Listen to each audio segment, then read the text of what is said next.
attention! We're starting now! Go!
What is up, everybody? Welcome here to Pop Culture Philosopher. In particular, welcome here to Rockin Robbie Live. I am your host, Rockin Robbie Billups, and this is the show where we gather on Sunday nights to talk about comics, movies, pop culture, and a whole lot more. We've got a great show planned for you tonight, including, but not limited to, the DC sneak peek, Marvel in the 90s, and the full reveal of the Horror Fest 2025 lineup. That's right, 4 channels are involved in Horror Fest 2025, including Pop Culture Philosophers, Blood Splatter Chatter, Dylan's Horror Show, and One Collection Down. And we have the full announcement tonight, later on in the show. So we've got a great, fantastic slam bang show planned for you tonight. However, as grand as our plan may seem, some even call it spectacular. This show is driven, fueled, if you will, by your questions, your thoughts, your comments, and your concerns. So get them in right now. What do you want to chat about? Once you pop in here, throw out a station, maybe even a pop. Boom! Let everybody know that you're up in the room to celebrate the year of PCPX. And if you ain't down with PCPX, we got 2 words for you. Suck it! And if you ain't sucking it, that means you're just, participating along. What's up, everybody? It's been a while. Here on Rockin Robbie Live. I feel like every time we do a Rockin Robbie Live, that's what I'm saying, y'all. It's been a minute, but here we are back again to do Rockin Robbie Live. But we got a great show planned tonight. I cannot wait to chat with y'all for just a little bit. But even though we got Horror Fest on the way, we still have to complete Action Fest. Action Fest wraps up tomorrow night on PCP Movie Night at 8 p.m. Central Channel. At 8 p.m. Central Standard Time, or Daylight Time, I should say, Central Time, here on the channel. Tomorrow night, 8 p.m. Central Time, PCP Movie Night. We're going to be talking about the Terminator franchise. Then on Wednesday night at 7 p.m. Central Time, the 10th anniversary special. That's right, we've been celebrating 10 years here on the channel this week, this month, this year. But this week on Wednesday, we'll be having a special live stream celebratory live chat. It'll be me and many members of the excitable PCP crews.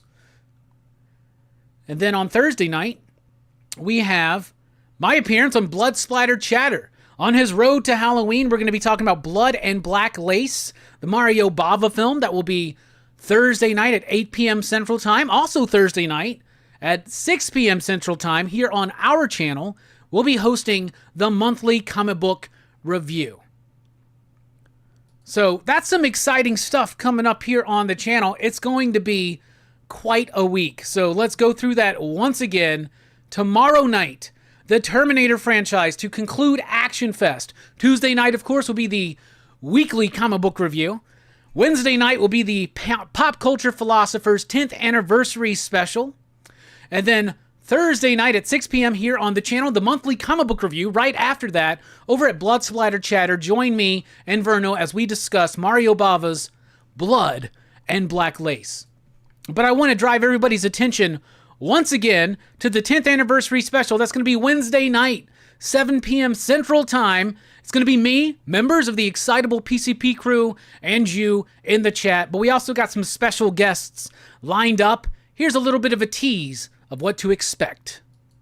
Hey gang, I'm Jim Zub, the writer of Conan the Barbarian, and I want to wish everyone at Pop Culture Philosophers a very happy 10th anniversary.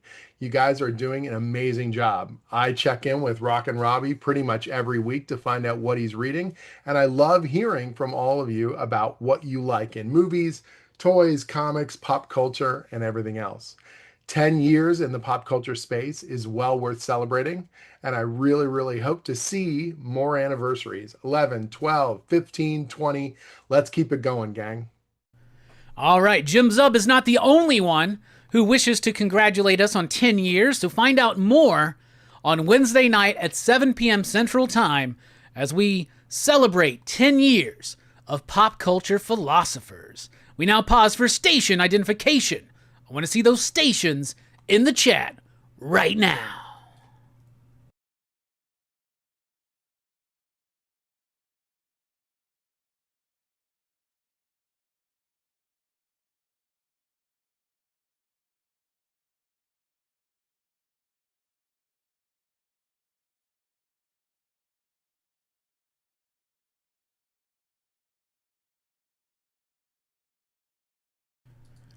All right. How's everybody doing? I hope you've had a great weekend. I had a great weekend, just spending time with my lady, being lazy, having some fun, going on walks, enjoying nature, eating good food, all that stuff and more, and watching some movies. We're going to be talking about the Fantastic Four movie tonight in a non-spoilery way. We were off the week that I watched Superman, but I will say I thoroughly enjoyed Superman. I would give Superman 4 out of 5 you digs. I had a lot of fun with it. Super cool. So there you go. If you want to chat more about it, we can do that because this show, like I said, driven, fueled, if you will, by your questions, your thoughts, your comments, and your concerns. So let's take a look at the chat. Let's see who's up in here and what's going on. We got Pete in here saying, let's go. Yeah, we're going. We got GT Comic in the house. Eddie is in the house. Station 1 and all just got off work and looking forward to a dope stream later. Hopefully, I don't fall asleep through it. Station. Well, I hope you don't. Anthony says, best YouTube channel in the world, brother. Station. Thank you so much. We do appreciate that. Eddie says, yo, woke up from the nap. Station. Eddie is here. All is right with the world. We got Boat in the house with a station. Chill out, man, saying, station, everyone. I so need this stream tonight. It's been the most heinous of weeks. Well, bruh, I'm glad that we are here for you. My phone lit up. Let me make sure it wasn't anything super emergent. Of course not. I mean, it was, but not super emergent. All right, then we got Aaron in the house saying, I like turtles. I like turtles too, bruh. I really do. Rogue Collecting in the house saying, station, hope everyone had a great weekend. Pete saying, yo, station, everybody. What up, everybody? He says, chill. Rogue, Anthony, Eddie, GT, Boat, and Aaron. KR is in the house with the station. We got Mark from Geeks Unleashed in the house. Station, Governor. How are you doing, my man? Last card is in the house. Metal Elf Collectibles is in the house. R. Ariaga is up here with Station PCP Nation. Good to see you. KR says, just got back from seeing Superman with the fam. Really blew my expectations out of the water. I, personally, had a ton of fun with Superman. I will just say that David Cornsweet was perfect as Superman. The lady that played Lois, Rachel something, something. She was great as Lois. The chemistry between Superman and Lois was top notch. I love how they told the story in the third year of Superman, so we didn't have to go through the origin, go through Superman and Clark meeting everybody, establishing relationships. Everything was already established. I thought that was fantastic. Superman's outer world was great. Jimmy, Perry, Cat, really cool. Nicholas Hoult as Lex Luthor. There was something about it that threw me off just a little. I wanted him to be a little bit more cold and collected and calculated. But at the same time, I really did enjoy Nicholas Hoult as Lex Luthor. I thought that the henchmen, which was Ultraman and the engineer, they were fine. They were okay. Crypto was absolutely brilliant. Guy Gardner and Mr. Terrific stole the show for me for a moment there. Absolutely loved them in this movie. In particular, Mr. Terrific, who I just thought was one of the best parts of the movie. I'm goddamn Mr. Terrific. Absolutely loved it. CG was okay. Maybe a little bit too much reliance on CG in most parts, but for the most part, I thought it worked. I really enjoyed the movie. I would give it a very solid 4 out of 5, possibly, potentially, a 4.5. I enjoyed the hell out of it. The music was solid. Not the best. The music's okay. Cinematography is good. I liked how bright it was. I liked the vibe. I liked the tone. I liked the flavor of the movie. I had a lot of fun with it. So, yeah, Superman's pretty freaking dope, y'all. Eddie says, Superman and Fantastic Four were both great. Well, I'll let you know my Fantastic Four thoughts a little bit later on. Pete says, see you all on Wednesday. I guess he's excited for the 10th anniversary stream.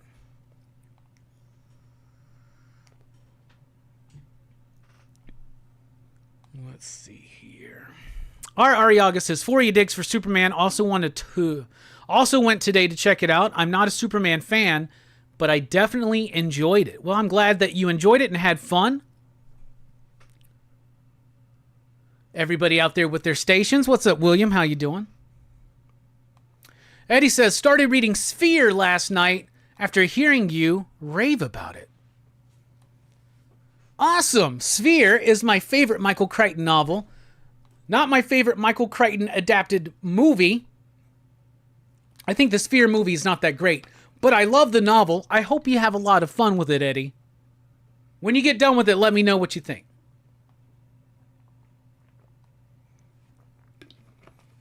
Hey, Joe Corallo's in the house. Joe Corallo has a Kickstarter that has launched. It's going on right now. It launched on Tuesday. It's called Sink to the Top. I'll throw a link in the chat so everybody can check it out. We had him on the show last week or the week before to talk about it. Joe and I had like an almost 3-hour conversation about Sink to the Top, his new project, as well as just tons of stuff involving comics, movies, pop culture, and more. It was really cool. You should definitely check it out. What's up, Joe?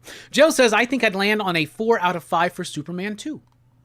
Great minds think alike, Joe. Mark says, honestly, the best weekend. Fantastic Four, Oasis, and the Euro 2025 finalists. Well, Mark, I'm glad you're having a good week. William says, congrats on the 10-year anniversary. Looking forward to the Wednesday night show. Eddie says, think I'm there with you, Joe. I liked Soups more than Fantastic Four. Mark says, Superman, he'd give a 4 out of 5. Bo says, I heard IDW is moving on from the current TMNT team. Yes, it was announced at San Diego. San Diego Comic-Con's this weekend, or it was this weekend, and a lot of announcements, a lot of crazy news, a lot of cool stuff, and some sad news, including the departure of Jason Aaron and Juan Ferreira on Teenage Mutant Ninja Turtles.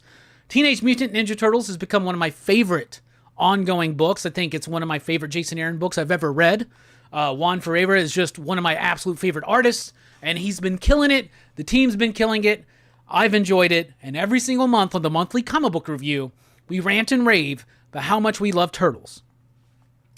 But they're leaving to be replaced with Gene Luen Yang, who did American Born Chinese, which is a really, really great book.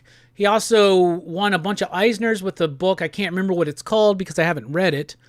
But yeah, Gene Luen Yang is doing Turtles. He's a solid writer, so we'll see what happens. The artist is going to be Freddie Williams III. Freddie has done tons of these kind of licensed comics before. Thundercats, Masters of the Universe. He's worked on Turtles before. He's fine. He's not Juan Ferreira. So I am disappointed. I feel like the book is going to go from a must-read to a solid book. But I'm not going to let my expectations of what I think is going to happen influence what actually happens when it actually happens. I'll read it with an open mind, and I'll let you know. However, that being said, I'm very sad to see Juan Ferreira leave the book. Very much so. Mark says he would give Fantastic Four a 5 out of 5. 4 for Superman, 5 for Fantastic Four from Mark. All right. We got Cannabis in the house. Station. I love it when we're joined by Cannabis. Speaking of which. Joe says, awesome. I'm seeing Fantastic Four with a friend on Wednesday. All right. Well, dude, I hope you enjoy it. I'll be giving my spoiler-free thoughts later on in the show. Cannabis did not like Fantastic Four. We got Two Gun Pedro in the house. Pew, pew. Pew, pew, pew. How you doing, buddy? We got D in the house. D who? I hope y'all went along with that. I could hear it. Mark says, Rachel Brosnahan from the marvelous Mrs. Maisel. Go watch all 5 seasons on Prime. No, Mark, I'm not going to do that. Don't tell me what to do. Besides, I'm neck deep in Breaking Bad right now. James is here saying, evening, PCP crew and Rockin Robbie Station. Pete says, still need to see Fantastic Four, but I just finished Peacemaker Season 1. That was a great show. Vigilante was hilarious. I love Peacemaker. Not only is the show hilarious, the show also has a lot of heart. Like, a lot of heart. And it's definitely John Cena's best performance. Outside of maybe his heel work this year. But no, it's a great, great show. And for something so silly and funny, it has a lot of heart to it. And I really appreciate the show for that. Second season's going to be dropping in August. So we're like less than a month away. Very excited for that.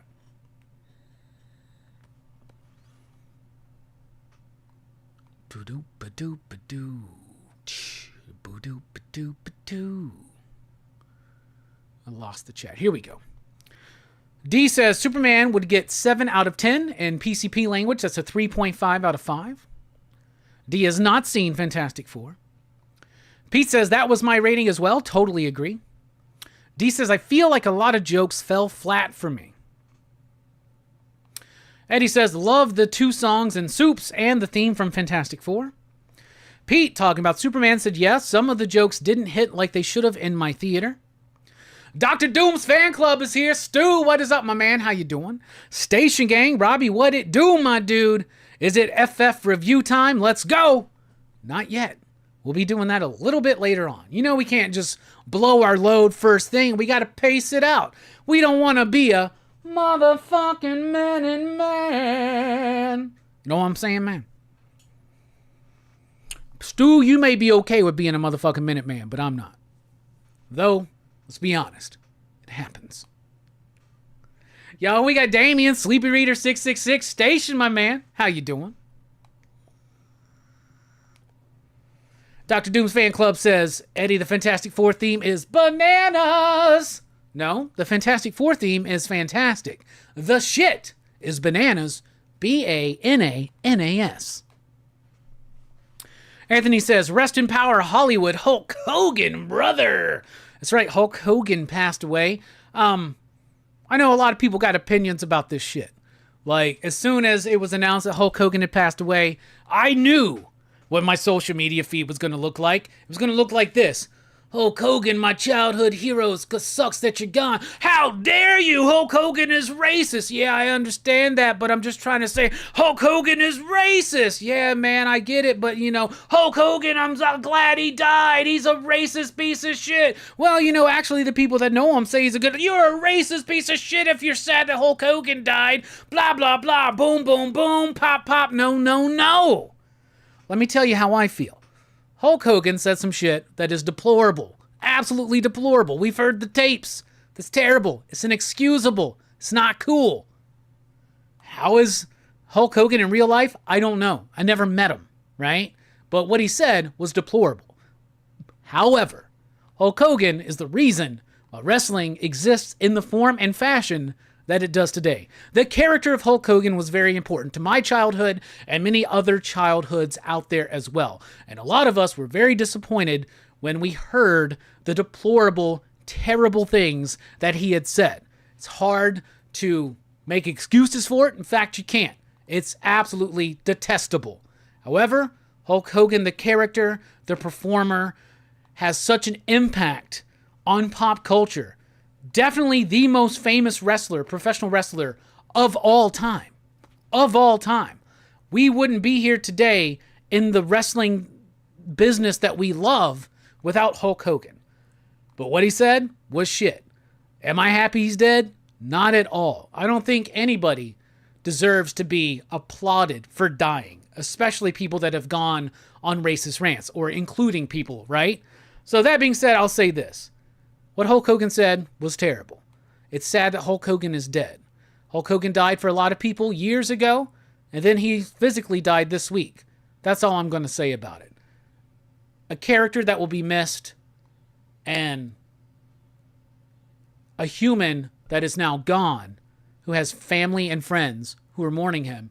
And that should be what we think about. Not trying to be like, ha, I got you, Hulk Hogan's racist, you piece of shit. Let's get enough of that. Like, we got enough of that shit on the internet already. It's over. You know what I'm saying? Like, can we not just... Here's my vow. Here at PCP, what we want to do is use the internet for insightfulness, positivity, and entertainment. That's what we do. Not to get one another in a fucking corner and back them into a corner and make them say what we want them to say or some shit like that. So yeah, it sucks that Hulk Hogan passed away. It also sucks that Hulk Hogan said some racist fucking shit. So all of it sucks. D says that last Ice Cream Man issue was super creepy. Yeah, I really like that one. If you think that issue of Ice Cream Man was creepy, think about your job. Now that I love that issue of Ice Cream Man. Super dope.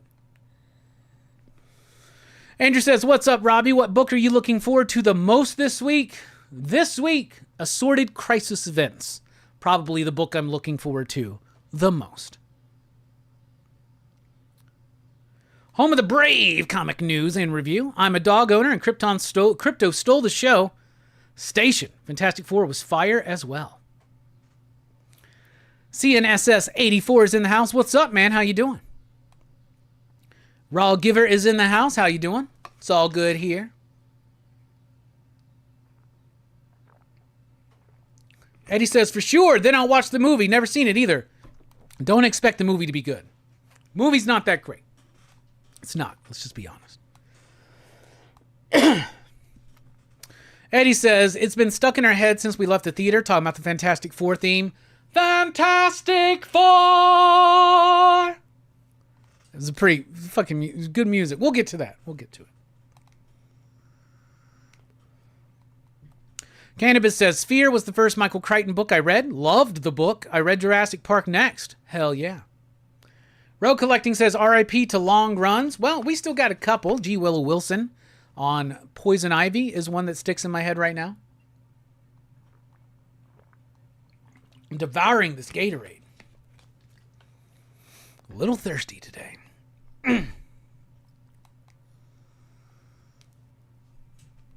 Pete says, I love San Diego Comic-Con, even from a distance. I'd love to go one day. People all the time ask me if I want to go to San Diego Comic-Con. I've never been to one. My answer is like, no. That seems way too chaotic for me. Why would I want to do that? But if you ever go, let me know. Stu says, Cannabis Crichton was everything to me growing up. Read all of his shit. Me too, Stu. One of my favorite authors, man. Raul says, I finally got to start TMNT a couple weeks ago. It's really good, but not my favorite current Jason Aaron. What's your favorite current Jason Aaron? Something like Bug Wars or something like that? What's up, Phil? How you doing? William saying R.I.P. Hulk Hogan and Ozzy. That's right, Ozzy Osbourne.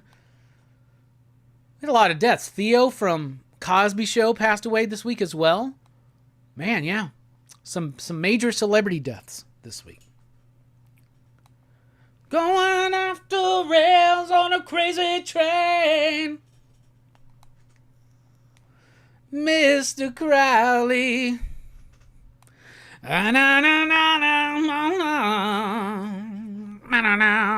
Mr. Crowley. Boom, boom, boom. Good shit. Ozzy. I love me some Ozzy Osbourne, some Black Sabbath. When I used to do a little radio show in middle school and high school, my theme song were two Black Sabbath songs. Paranoid and Iron Man were what I used for theme songs. Paranoid was a great theme song because the show would kick in and it'd go bow, bow, bow, bow, no, no, no, no, no, no, no, bow, bow, no, no, no, no, no, no, no. Now it's time for Rockin' with Rockin' Robbie. Good stuff. Talk about TMNT. Eddie says, could be a solid team, but I understand the trepidation after success of the series has been. I agree with you 100%. Metal Elf says, I heard Ultimate Spider-Man will end at issue 24. I don't know for a fact if Ultimate Spider-Man will end at issue 24. What has been announced is that Hickman and Checchetto will end their run at 24.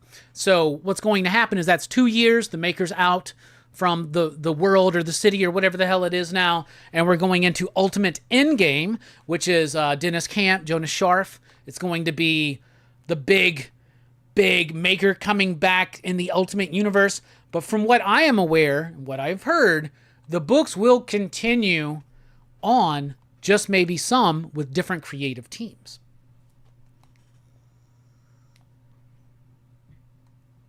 Mr. Crowley. It does bother me that he says Crowley and not Crowley, because it's pronounced Crowley, as in holy. But apples and oranges, man. Or should I say apples and oranges. Sleepy Reader says Superman gets a 9.5, Fantastic Four gets an 8.5. Interesting. Very interesting. Mr. Crowley. Mr.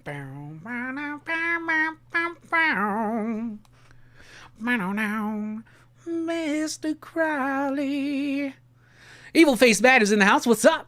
Says Teenage Mutant Ninja Turtles is not my thing at all anymore. It's so far from the original source material, I can't recognize the characters anymore.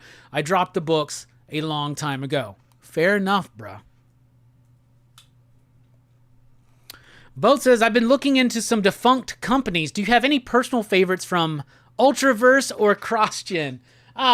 Nothing from Ultraverse. I wasn't really an Ultraverse fan. But CrossGen, yeah, there's some stuff I like on CrossGen. Scion being one of my favorites. Ron Mars, Jim Chung. I loved Scion. Some of the Mark Waid stuff was really good. He did Ruse, which is like a Sherlock Holmes type book within the CrossGen universe. He did that with Butch Geiss, who's recently passed away as well. We had Crux, which was another Mark Waid book. I don't remember who the artist was on that one.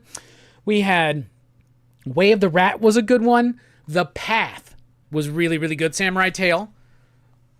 Artwork by Bart Sears. Route 66, or I guess Route 666, was a pretty solid one that I remember liking. But my favorite by far was Scion. Ron Mars and Jim Chung. Really, really liked that book.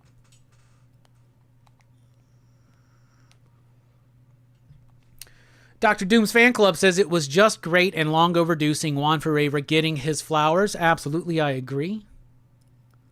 Chill Out Man is back. What is up, my dude? Pete says that intro song made me laugh every time I saw them doing their little dance. Talking about Peacemaker, yeah, really fun. That was one where I never skipped the intro. I always watched it. Row Collecting says, dope that Santos Sisters won the best continuing series at the Eisners. Yeah, I agree 100%. I still need to read it. I got the hardcover. I need to check it out.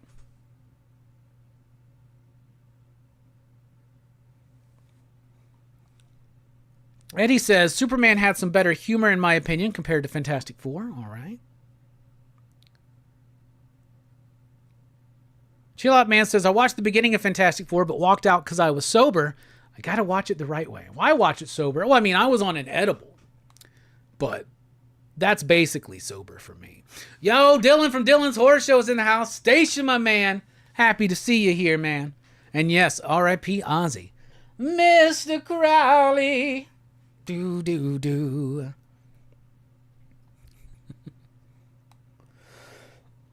Cannabis says it's sick to celebrate anyone's death. I agree. All right, well, thank you so much. Station Thunder Lips, hell yeah. Rocky. Was that Rocky 3?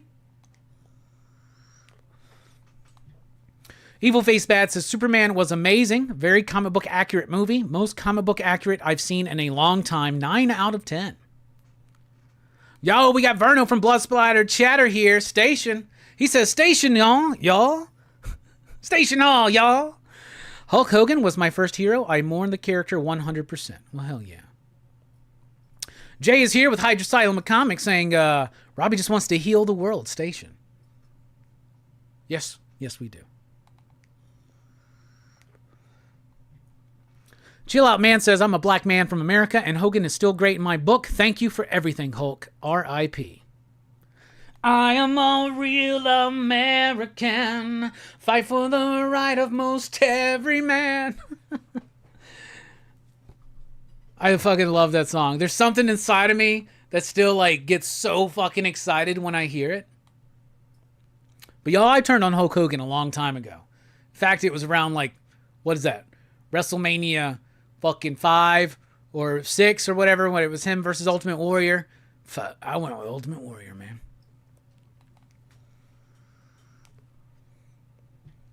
Two Gun Pedro says, can't wait for the Horror Fest reveal.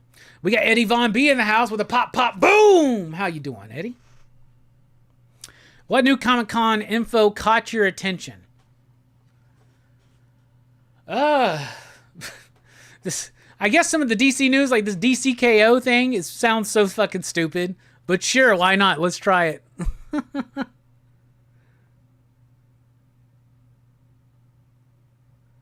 Chris is here saying, shout out to the Jurassic Park book comment. So good. And the Dexter books.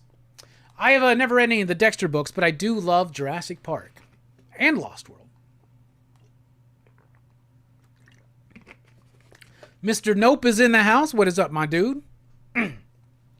Mr. Crowley. Songwriter of the X-Files also passed away. You talking about the dude who did the...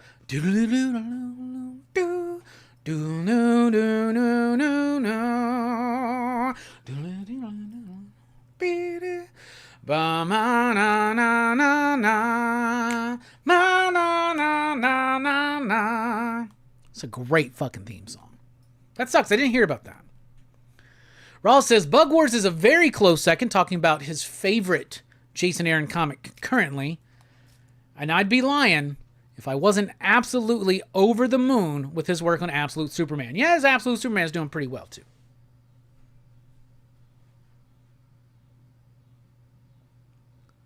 Hydrosylum says, while it's a mellower song, I've always loved Dreamer. Anthony says, Mr. Crowley is the best song, brother. Eddie says, love War Pigs. Hell yeah, love me some War Pigs.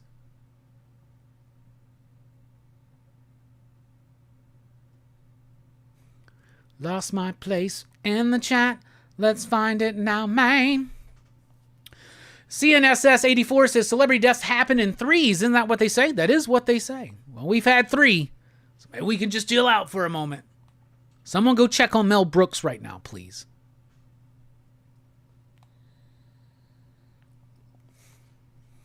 Eddie says, changes came on the radio right after I heard, and I was crying, man. Cannabis, I could be right, I could be wrong. It hurts so much, it's been so long. Mama, I'm coming home.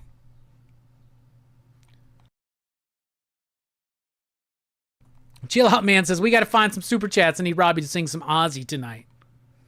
Metal Elf likes Sojourn, talking about CrossGen. Yeah, that was early, well, I don't know if it was early Greg Land work, but it was definitely when I first started noticing him. And I think it's still some of his best work.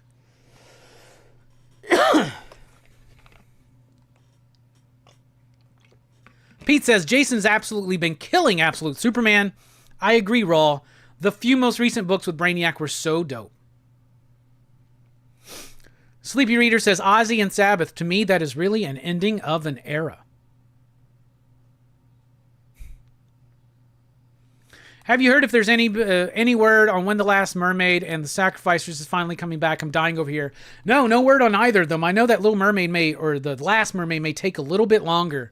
Because I think that Derek Kim? I think. I know that he said already it's going to take a while for the second volume to drop.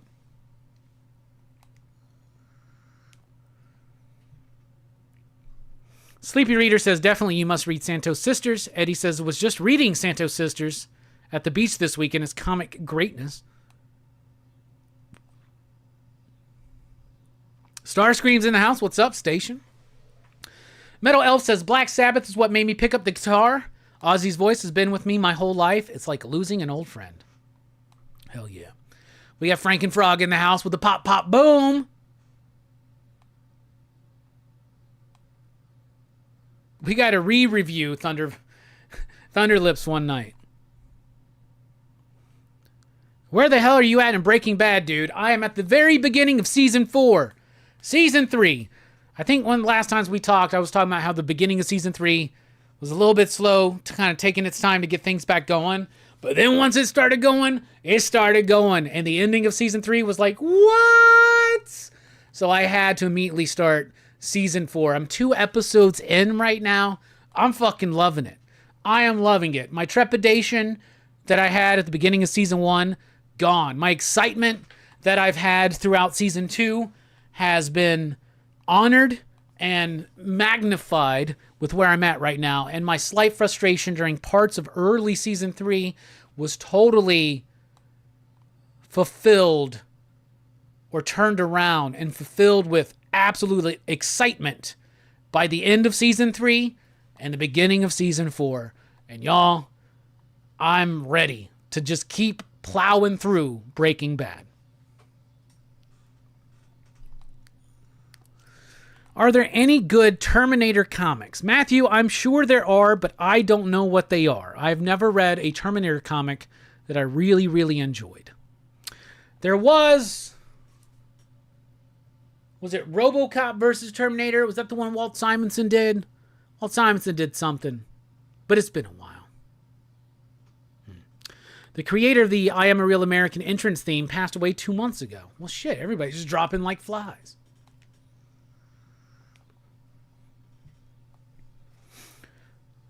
Bark at the Moon, great song, even better music video, says Eddie Von B. Boat says, Crazy Train was always my jam, then Bark at the Moon after Guitar Hero.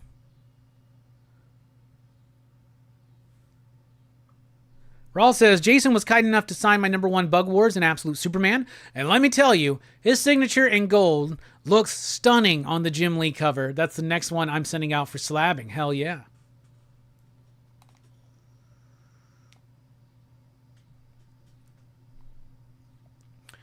Cannabis says, it's weird. Cannabis only shows us my handle in live chats, but shows as Dynamite in normal comments. Cannabis, are you Dynamite? I like both names.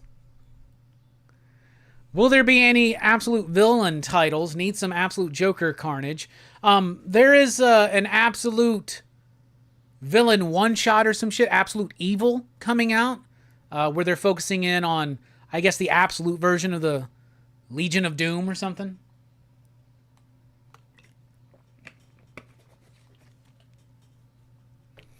Eric says, the Breaking Bad love makes me so happy. Well, you're welcome, Eric, and thank you.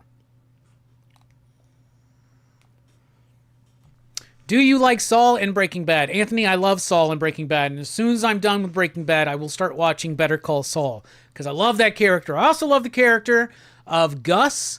Though that's definitely taken some interesting twists and turns with where I'm at right now.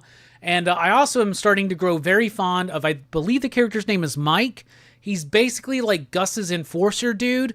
He was like in one season of Community, that guy. The white guy, bald guy. Really love his character in this show.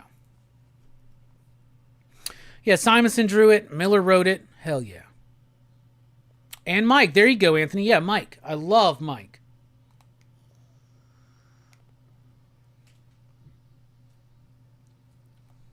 Eddie says, I was some absolute Zatanna in those absolute stockings. Now, I think that Eddie Von B is maybe saying, I want some absolute Zatanna in those absolute stockings. But I think you actually mean what you're saying. I think that's a Freudian slip. That I was absolute Zatanna in absolute stockings. You know what, bro? Whatever floats your boat. We don't shame here. Eddie says, Absolute Evil #1 Riley Rossmo cover is glorious. Eddie also says, Mike is one of my favorite Breaking Bad characters. Hell yeah. All right, we are caught up with the chat, except for we got Southside Ronan in the house. Love from Chicago. Well, here's love from Alabama. Love to all around. How do you do? Mike is great in Better Call Saul. I'm really excited for Better Call Saul, y'all.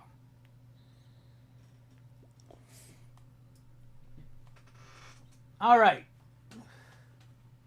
Caught up on the comments for now. So let's go ahead and dive in. It is a 5th Wednesday this upcoming week. What does that usually mean? It usually means a lighter comic book week. However, it's not really the case these days. But DC does kind of tend to still keep it slim on the 5th week. But even though it is a 5th week and slim for DC, DC's got comics this week, believe it or not.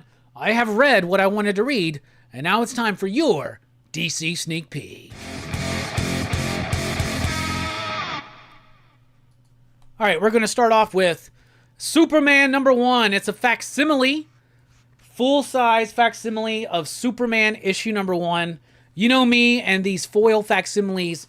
I've got such a hard-on for them. I absolutely love them. So I had to pick this one up, just like the Batman #1. I want to read the Batman #1 and just revisit that. Same thing with Superman. I love that they got the old ads in there. I love the foil cover. I'm excited to check this out. I've read some early Action comics, but I've actually never read the Superman #1. All right. With actual books, though, we got DC Sonic the Hedgehog issue #5. This is the final issue of the crossover between Sonic and his friends and DC and their friends, the Justice League and Sonic and Pals.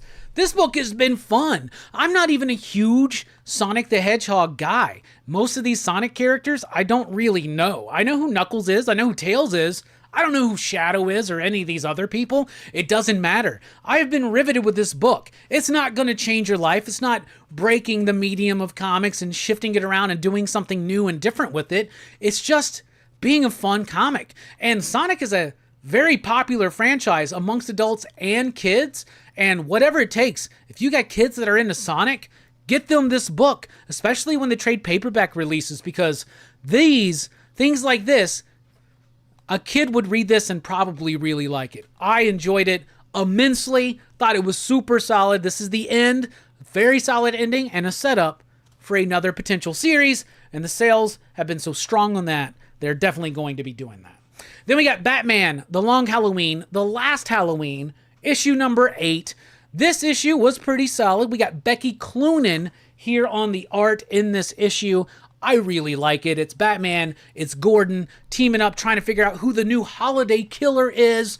They're throwing a lot of red herrings at us. They're throwing a lot of nonsense. I do think that the story itself and the mystery involved is not as deep or as cool or as gripping as the original Long Halloween or Dark Victory, but it's still there. It's decent, it's solid, and I love seeing each issue spotlight a different artist and doing their own kind of tribute to the late, great Tim Sale. So Batman, Long Halloween, Last Halloween, issue number 8. Pretty solid. Art's great. Story's okay. We'll see how it develops and how it fulfills itself. Let's just say that. Then we got the Nightwing Annual, issue number 1, written by Dan Waters with artwork by Francisco Francavilla. This book was awesome. I really, really enjoyed it. First of all, Francesco Francavilla, one of my favorite artists working in comics today. Super excited to see him do an entire issue whenever he does an entire issue. Now, make no mistake, this is not an annual that I would recommend you skip if you're reading Dan Waters' Nightwing run, which I really like because he's able to craft a typical ground level Nightwing type tale, but at the same time bring that Dan Waters brand of strangeness infused into the book. Here, we basically deal with Maggie Sawyer trying to figure out who our villain is, what her story is, and you get a massive reveal of the origin of the current villain in the pages of the Nightwing Annual. It pulls itself back from the main story, and it's a story within a story, but it's very essential and quite important for your ongoing Nightwing enjoyment. I would definitely recommend that you check the book out. I thought it was spectacular. And then finally, we got Justice League Dark Tomorrow Special. This is kind of an epilogue of sorts to We Are Yesterday, but also a bridge from We Are Yesterday into the next all-in moment, right? We already have Legion of Darkseid has debuted already in the last issue of Superman. That was great. So what this one is we have Gold Beetle show up because somebody's going through time and killing time travelers. So the Gold Beetle shows up to the Justice League and says, yo, we need your help to figure out what the hell's going on. But if you're reading Justice League, I would recommend this book. It's got some cool characters. And like I said, it's a bridge from We Are Yesterday through Legion of Darkseid into the next event. DC All In is definitely leading to another crisis. Some people, that causes them to roll their eyes. For somebody like me, it causes me to get very, very excited. So I love the crisis events. All right, so to recap, Justice League Dark Tomorrow Special, essential if you are plugged into the ongoing DC All-In narrative. If you're reading Justice League, if you're keeping up with everything going on, leading into the absolute dark side, Legion of Superheroes, whatever the hell they're doing, check it out. Nightwing Annual, very much essential reading. If you're reading Dan Waters' Nightwing run, also just a really great well-done comic book. Batman Long Halloween, Last Halloween, issue number 8. Solid artwork from Becky Cloonan. A decent enough story, though the mystery is not quite as engrossing as Long Halloween or Dark Victory. DC Sonic the Hedgehog, issue number 5. The final issue, wrapping up what has been a very consistently fun and dynamic comic book that's a joy to read. Then you got Superman number 1 facsimile in foil versions and regular versions. Hell, maybe even some other versions. And that has been your DC Sneak Peek. All right. Boom. We're making good time already.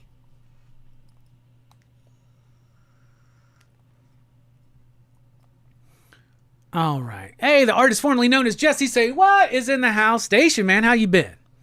Metal Elf says, Bob Odenkirk is a great actor. Can't wait for Nobody 2. I haven't watched Nobody, but I agree. Bob Odenkirk is great. I loved Mr. Show back in the day, so it was cool to see him here in Breaking Bad.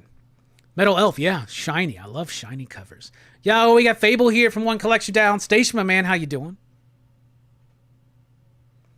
Anthony says, the creator of Breaking Bad revealed his new show, too, a few days ago. It is a science fiction show. Oh, very cool, very cool.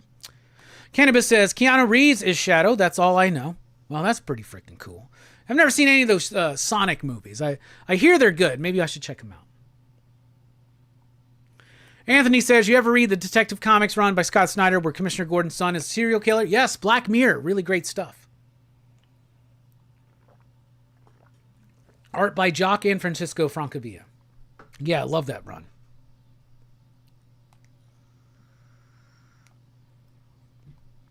Yes, Eddie, that is the Black Mirror. Really solid stuff. All right, we're taking a quick break. When we come back, spoiler-free Fantastic Four review, Marvel in the 90s, and it's all leading up to your Horror Fest 2025 epic reveal here on Rockin' Robbie Live.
Hey gang, I'm Jim Zub, the writer of Conan the Barbarian, and I want to wish everyone at Pop Culture Philosophers a very happy 10th anniversary.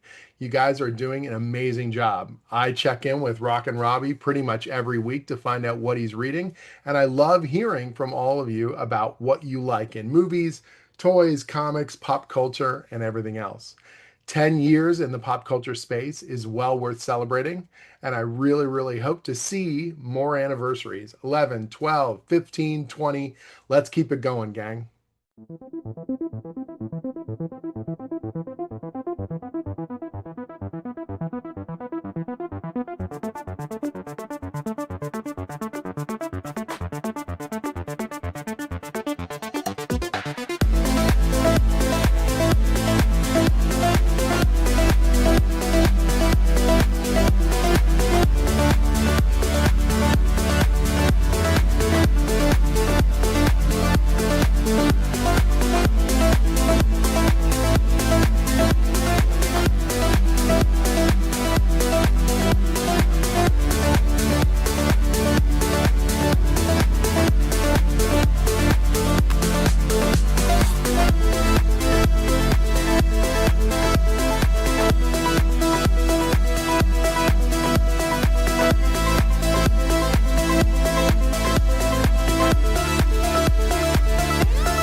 What's up, everybody? Welcome back here to Rockin Robbie Live on Pop Culture Philosophers. I'm your host, Rockin Robbie Billups. We've had a great show already. We've talked about Breaking Bad. I'm through 3 seasons now. I'm in the beginning of season 4 of Breaking Bad, having so much fun with it. We talked about Superman the movie. A lot of people talking about Fantastic Four. Coming up, we've got my spoiler-free Fantastic Four movie review. We're going back to Marvel in the 90s, plus the full reveal. All 4 channels are revealing their Horror Fest lineups tonight here on Rockin Robbie Live. You should join us, by the way, Pop Culture Philosophers, on Facebook and on Instagram. If you're on Facebook, join the PCP Army. That's the official Pop Culture Philosophers Facebook group. You can find podcasts and more at popculturephilosophers.com. And if you want to support the channel, you can do so at patreon.com/PCP or with Super Chat, like these fine PCP patrons right there. You can also follow me on X over at Twitter if you feel so inclined. Coming up here on the channel, even though we got Horror Fest on the horizon, Action Fest wraps up tomorrow night at 8 p.m. Central Time on PCP Movie Night with a look at the Terminator franchise. That's right, all 6 Terminator films reviewed. That's coming up Monday night. On Wednesday night at 7 p.m. Central Time, join us for the 10th anniversary Pop Culture Philosophers special. Me, other members of the Excitable PCP crew are going to be hosting a live stream talking about some of our favorite moments of Pop Culture Philosophers, reflecting on the last 10 years, and we got lots of surprises, including Jim Zub joining us. I know you just saw that promo. I see a lot of people really appreciating that in the chat. Jim is great, but he is not alone. Bear with me, and I'll give you another tease as somebody to expect who's joining us. Hey gang, I'm Jim Zub, the writer of Conan the Barbarian. And I want to wish everyone at Pop Culture Philosophers a very happy... Hey everybody, Doug Wagner here, writer of I Was a Fashion School Serial Killer and Plastic and a couple other twisted tales from Image Comics. I just wanted to come in and wish the Pop Culture Philosophers a happy 10th anniversary. I think that's amazing that you guys have made it 10 years. I just want to let you know you have no idea how important it is what you're doing is to the industry, and you need to keep it up. And here's to another 10 years, and I hope I'm doing this again then. Heck yeah. All right, Thursday night at 6 p.m. Central Time here on Pop Culture Philosophers, we will be having the monthly comic book review. Me and a few others talking about our favorite comic books of the month. Right after that, over at Blood Splatter Chatter, me and Verna will be talking about Mario Bava's Blood and Black Lace. So lots of excitement going on this week. Terminator franchise to wrap up Action Fest tomorrow night. Wednesday night, the 10th anniversary special. Thursday night, the double header of the monthly comic book review, followed by Blood Splatter Chatter, Blood and Black Lace. All right. Yeah, we got a few creators to film little bits for us. I reached out to some people and very, very excited to share who else is joining us. In spirit and maybe a little bit more than spirit. All right.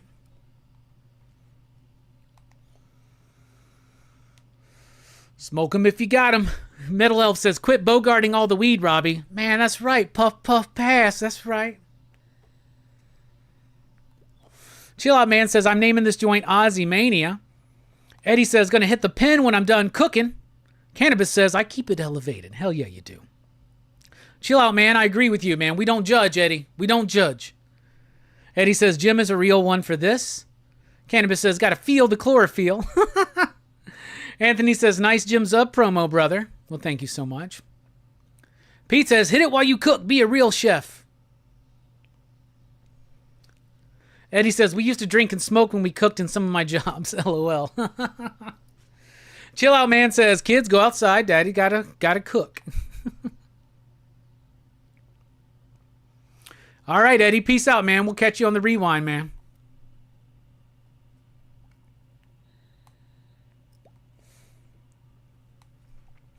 Cannabis says, where can the PCP Army vote for films? I need to cast my vote because Hard Target should never have won. Just saying. It's the...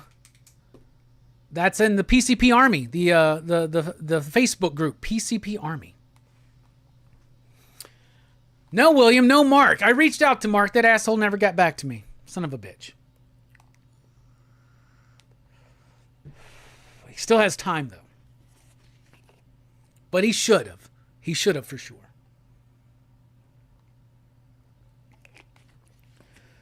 Fable says one collection down. No, Fable one collection down says Hard Target was disappointing. It was disappointing. Kind of glad Spilio wasn't there because we would have broken his heart. Yo, Brian LCS is here, which reminds me, I believe you still got a little bit of time to nominate your favorite comic book YouTube channels for the CBC Awards. You can find it at cbcawards.org. You can nominate us. You can nominate anybody else. Whoever you want to nominate, nominate. Get your voice heard. Finalists will be announced, I think, in a week or two. And then we're on to the races, y'all. All right. So, before we get into the Fantastic Four review, I do want to just talk about a couple of events I went to. First of all, I went to a WWE Monday Night Raw a couple of weeks ago. It was in Birmingham, Alabama. I got to go. Me and my buddy Mike The Voice Matthews went, and we had a great time. Unfortunately, I didn't get to see Seth Rollins. He had just hurt himself, or actually hurt himself. I don't know. Everybody's still up in the air about if it's a work or if it's not. But the Raw I went to was fucking spectacular. Lots of great women's matches. Chelsea Green was there. I wasn't expecting to see her. I love her. We had a great Lyra Bailey 2 out of 3 falls match. We had Raquel and Roxanne as a tag team. Who do they go against? I don't even remember who they fought. I don't even remember. Was that? No, I don't know. But anyway, really great matches. Stephanie Vaquer was there. And then we had the Gauntlet, which was Braun Breaker, Penta, CM Punk, Jey Uso, and LA Knight, all in a gauntlet match to see who was going to face Gunther at SummerSlam. That was great. And the biggest thing was that Roman Reigns came back. First time he's come back since WrestleMania. I was there for Roman Reigns' return. That place went nuts when he showed up and his music starts. Lost my fucking mind.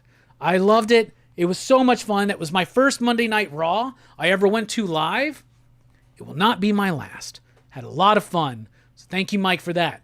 Then that same week on Saturday, went to Atlanta to Truist Park, I believe is what it's called, to see the Atlanta Braves take on the New York Yankees.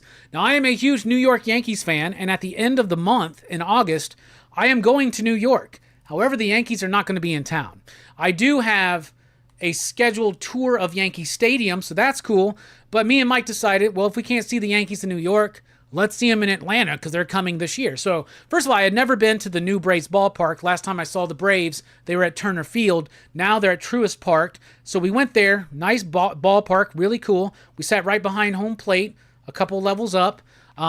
Decent seats, really cool. You could see everything. I got to see for the first time in my life the New York Yankees. Now, the New York Yankees have been on a little bit of a downslide lately. However, they quickly fell behind 5-0 in this game and then wound up coming back, eventually tying it up at 8-8 and winning in the 9th inning with a grand slam, 12-9. Fucking awesome. So what a great week. Not only did I get to go see my first Monday Night Raw, it was a really great episode of Monday Night Raw and the return of Roman Reigns. Not only did I get to see my Yankees for the first time against the Braves, but I got to see them come from behind and win with a grand slam in the 9th inning. Freaking awesome. Freaking awesome, y'all. It was so great. I had so much fun.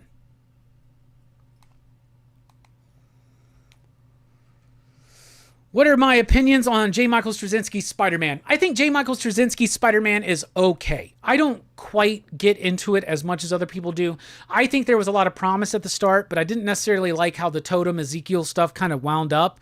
And I feel like towards the end, there was a lot of cooks in the kitchen, interference, trying to get things done.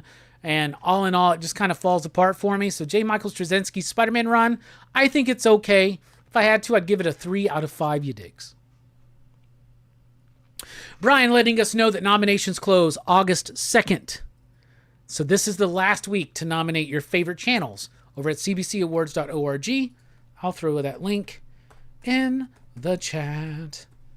There's also a link for that in the description below already, y'all. Pete says, let's pull through for Robbie this year. All right, well, we'll see. We'll see. No expectations, y'all. But I really would like to win Best Comic Book Review again because it was fucking shameful, I think, that I lost last year. So, should have been 3 in a row. They should have retired me. I should be part of that fucking... They got this new thing where if you win 3 years in a row for the same category, you get retired. Jim Mint, Collectibles, Comic Tom, 2 of my homies, and I'm not there with them. Why? Because for some reason you asshats voted for Comic Pop to win, and not me last year. So fuck y'all who voted for them. But if you voted for me, you're cool in my book. There you go. By the way, I am the best comic book reviewer. Not just on YouTube. Period. Period. Period. Okay? Just so you know. Never missed a week in over 8.5 years, going on 9, soon to be going on 10. So, if you asshats can't get it through your fucking head, I am the world's greatest comic book reviewer of all time. So there you go. And I say that with ultimate humility and absolute gratefulness.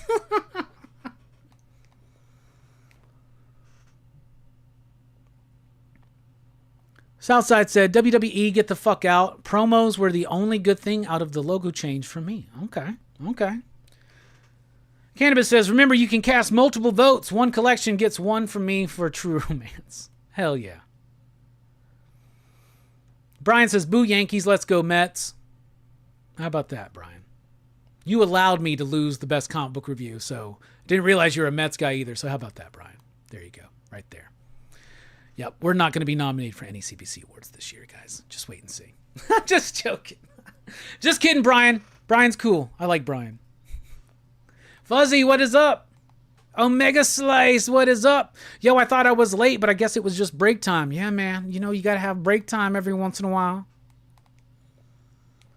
Fuzzy is sending much love from Scotland. Well, hell yeah. Cannabis says, my favorite baseball game I got to see live was the Bloody Sock game where the Sox beat the Yankees. Cannabis, I thought I liked you. So there you go. He faked that fucking Bloody Sock. Some bullshit. Fuck Kurt Schilling, fuck the Red Sox, and fuck you. How about that?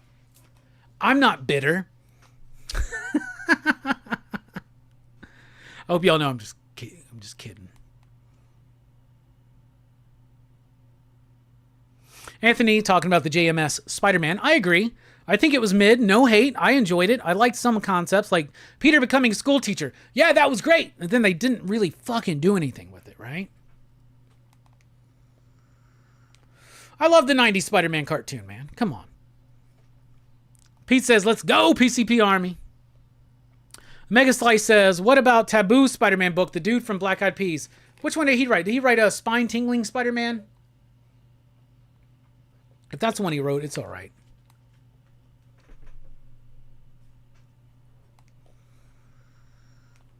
I am the greatest of all time. Just so y'all know.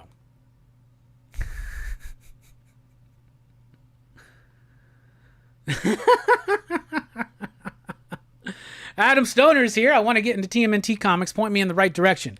The best direction, if you want to get into TMNT Comics, is to read the original run by Kevin Eastman and Peter Laird. 100%. They are collected in easy to get softcover forms from IDW. It's Teenage Mutant Ninja Turtles Ultimate Collection. There are 6 volumes of it. Read that. Boom.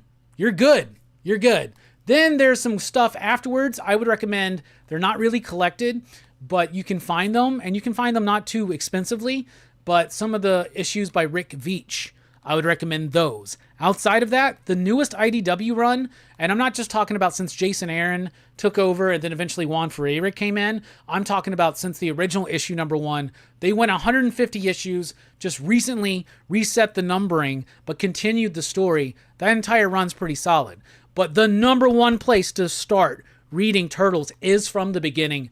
I would highly encourage anybody who's never read it to read the original Kevin Eastman and Peter Laird stuff. It is some of the absolute best underground alternative indie comics of all time.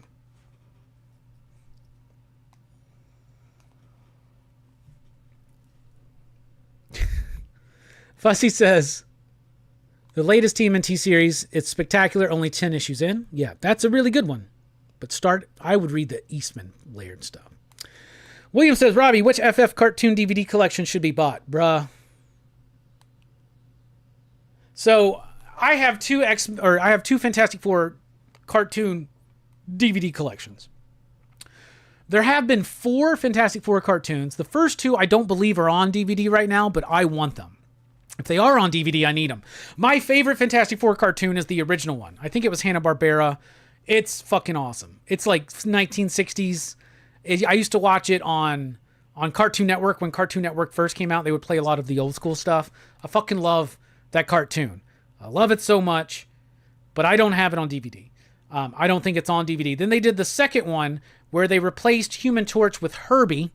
That's where Herbie was actually created as a stand-in for Human Torch because the rights had been split, right? Because they had sold the rights to a Human Torch show and a Thing show. They did a Thing show. You'll remember the Thing ring, do your thing. Stupid as fuck, but it's got a certain charm to it. But anyway, Human Torch was out. Herbie was in, and it's not as good. But that one's from like the 70s, I believe. Then they did the 90s series. That was part of the Marvel Action Hour. I do have that on DVD. I enjoy it, but I wouldn't say it's good. It's definitely not as good as the X-Men animated series from that same time, but I do really like it, and I have that on DVD. I also they did another one in the 2000s off of the Fox movies that they did, and that one has like a little bit more of an anime kind of style to it, and it's not super great, but it's okay, and I enjoy it. So I have both of those. So I would recommend either of those. Probably more the 90s one. It's a little bit more classic, a little bit more in my vein. However, the 2000s one is pretty good, but my favorite is that original one from the 60s. So there you go. Deadly Neighborhood Spider-Man. Yeah, that one was all right. I didn't mind it. Oh yeah, I've seen Oppenheimer. It was my favorite movie the year it came out, which I guess was 2023? Mr. Crowley. CNSS says, Robbie, you're way better. Stopped watching Comic Pop because they carelessly reveal spoilers and multiple videos for books other than the video you click is about. It's really annoying and so disrespectful. Well, I mean, I like Sal and the gang. They're fine. But I'm the greatest of all time. They might be a Cody Rhodes, but I'm a John Cena. Fuck, I'll go beyond that. I'm a goddamn Dwayne Johnson. I'm a Stone Cold Steve Austin. You can't see me. I'll open up a can of whip ass on Comic Pop if they beat me again.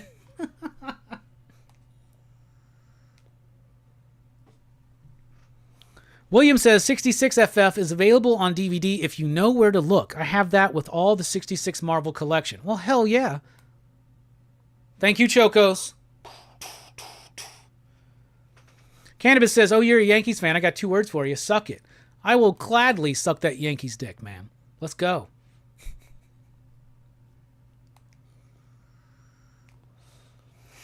Have you ever seen LA Confidential? Yes, I fucking love LA Confidential. Curtis Hanson wrote that script. Did he direct it? I think he directed it too. I think he did. Kim Basinger, Kevin Spacey, Guy Pearce, Russell Crowe, Danny DeVito. I love that movie. I really like film noir and that whole kind of thing. And I love the setup of it. I love all of the performances. I think LA Confidential is a strong movie. And it's something I've been intending to plug in to PCP Movie Night for a long time. That and Heat have been 2 movies that I've always wanted to plug into PCP Movie Night. We just haven't gotten around to it yet. Much love, Cannabis, by the way. Brian wants to know what I think of Joe Kelly's current Amazing Spider-Man run. I didn't so much enjoy the entirety of the 8 Deaths of Spider-Man. I thought it had elements that worked, but then elements that didn't, and I think it went on a little bit too long. But honestly, the current run, I've liked a lot. That initial story arc with Pepe Larraz on the artwork, I enjoyed. I liked it. I thought it was super solid, and I enjoyed every single issue. And even the new John Romita Jr. stuff I really like. Now, I love John Romita Jr.'s artwork in certain times of his career. Mostly in the 90s, mostly depending on who's inking him. When Klaus inks him, when Al Williamson inks him, I'm on board, right? Though there are some bits, you know, like in the early 2000s, late 90s, he was doing Spider-Man work with Scott Hanna, and I really liked his work there. But I haven't really liked a lot of his modern work. But even his couple issues that he's done so far with this Hellgate story, I've actually enjoyed the artwork, and I've really enjoyed the story. I think Joe Kelly is cooking, and I think he's going to do a great job. I think so far, I think we're, 7 or 8 issues in? I'm really enjoying Joe Kelly's Amazing Spider-Man run.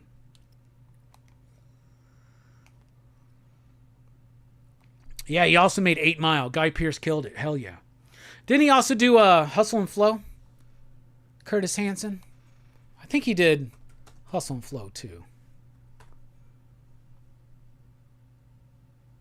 No, he did Wonder Boys. I fucking love Wonder Boys. Who did Hustle and Flow? That's a good movie. Craig Brewer.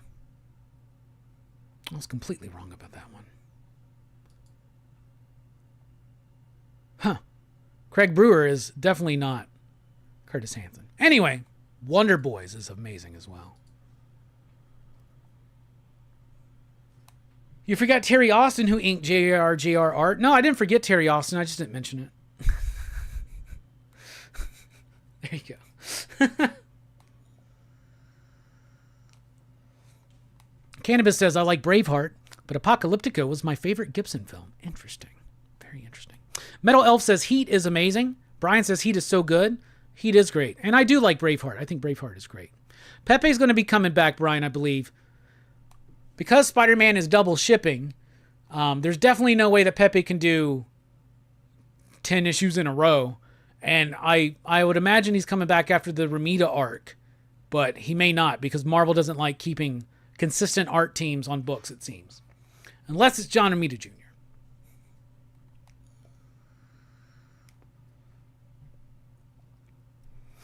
Fuzzy says the original Heat from Michael Mann is totally worthy of a watch. Hell, absolutely. Whoop that trick. Get him. Whoop that trick. All right. Let's go into it. Let me get this set up here. All right. Oh, shit. We got a super chat from Pete. Thank you so much, Pete, for the best comic book reviewer station. Also, I was scammed when I bought a new PC, so I am making content on Instagram instead of YouTube. Well, hell yeah. Everybody go check that out. Pop, pop, boom. Thank you so much, Pete.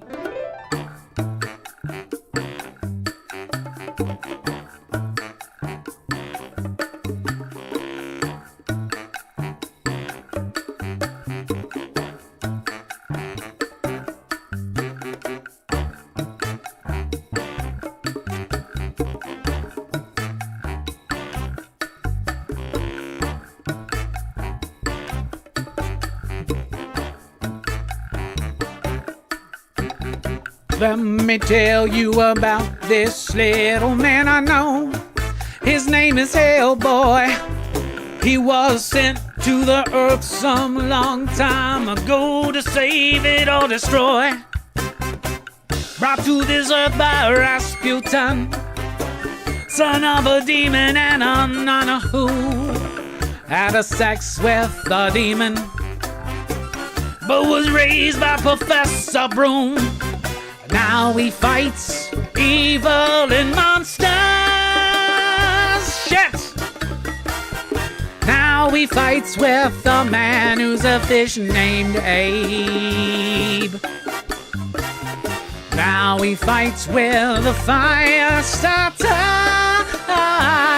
named Liz, and an ectoplasmic mess named Johan. BPRD, yow!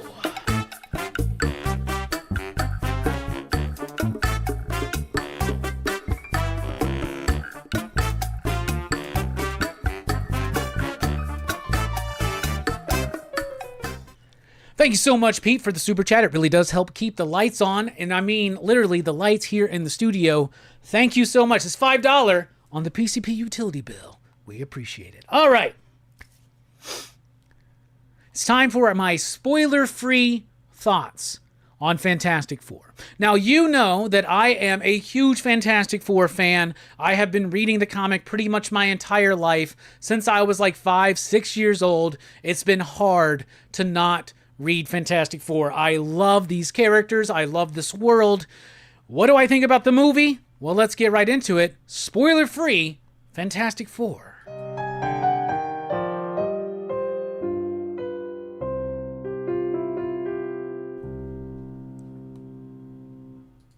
So you know that I've been critical of the MCU of late, basically since Endgame. They've had a few movies I've liked. I enjoyed Thunderbolts. I enjoyed Guardians of the Galaxy Volume 3. But then you got things like Black Widow, you got Eternals, you got Shang-Chi, Black Panther 2, a lot of movies that just didn't really resonate or work for me, including the new Captain America, what was it, Brave New World or whatever. Basically Hulk 2, Red Hulk Boogaloo. It was all right, it's fine, but it's time for Fantastic Four. What did I think about it? I fucking loved it. I loved this movie. I thought it was by far the best Fantastic Four movie we've ever gotten. And Roger Corman, Tony Story, what was that dude's name? Like something Frank or what? I don't even remember. The guy who did what was that movie he did with Anthony Mackie? Not Anthony Mackie, Michael B. Jordan. Chronicle, Josh Trank. Even the Josh Trank one. I don't like any of these movies. But I really enjoyed this new Fantastic Four movie. I thought it was super solid. And for the first time, I feel like they've actually captured the sense of wonder that I find inherent in Fantastic Four. The sense of exploration. The sense of family.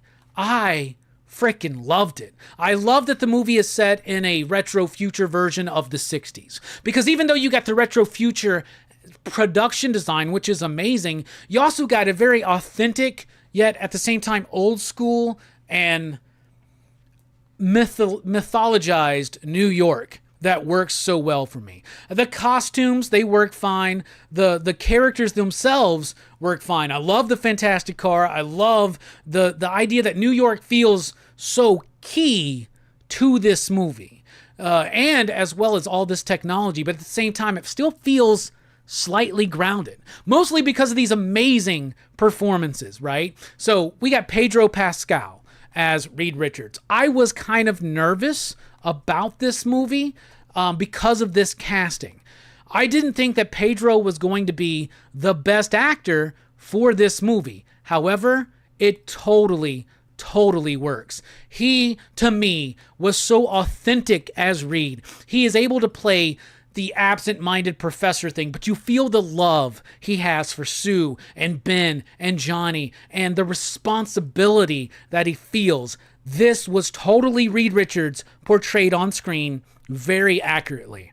Then we got Vanessa Kirby as Susan Storm. She, to me, was the performance of the movie. She was my favorite character. She was absolutely amazing. Now, I've seen a little bit of her work here and there, but I've never really seen her get the spotlight like she had in this movie. And Sue Storm and Vanessa Kirby's interpretation of Sue Storm is by far the heart and near core of this movie. Her power set was absolutely amazing, perfectly utilized, and the character felt so just amazing and right and perfect. Then we got the Thing. Benjamin J. Grimm, the ever-loving blue-eyed Thing, who is voiced and played by, what's his name? Ibn Mas Bachrach. A lot of people know him from The Bear.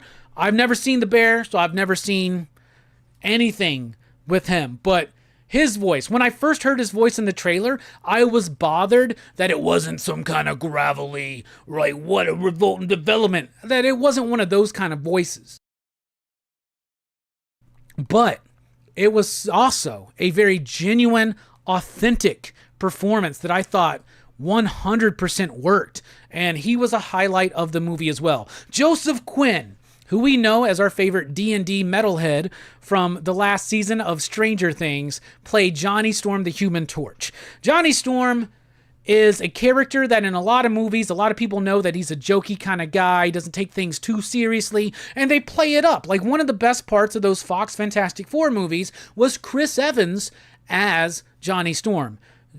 Joseph Quinn does a bit of a different type take on Johnny, but at the same time, very much true to the core of the character. Because even though Johnny can be a little bit of, I don't know the word, but even though Johnny can be a little bit of a pain in the ass sometimes, he still has a core of responsibility and love for his family, and that totally comes through in this movie. I love that they didn't play him up as just a jokey jackass, always getting in fights with Ben. There is elements of that there, but it wasn't the main focus, and it actually made the character more strong, more well-rounded to me. Silver Surfer. A lot of talk about the Silver Surfer, who's played by Julia Garner. A lot of people upset that the Silver Surfer is a woman and not a man. It has no relation to my enjoyment of this movie whatsoever.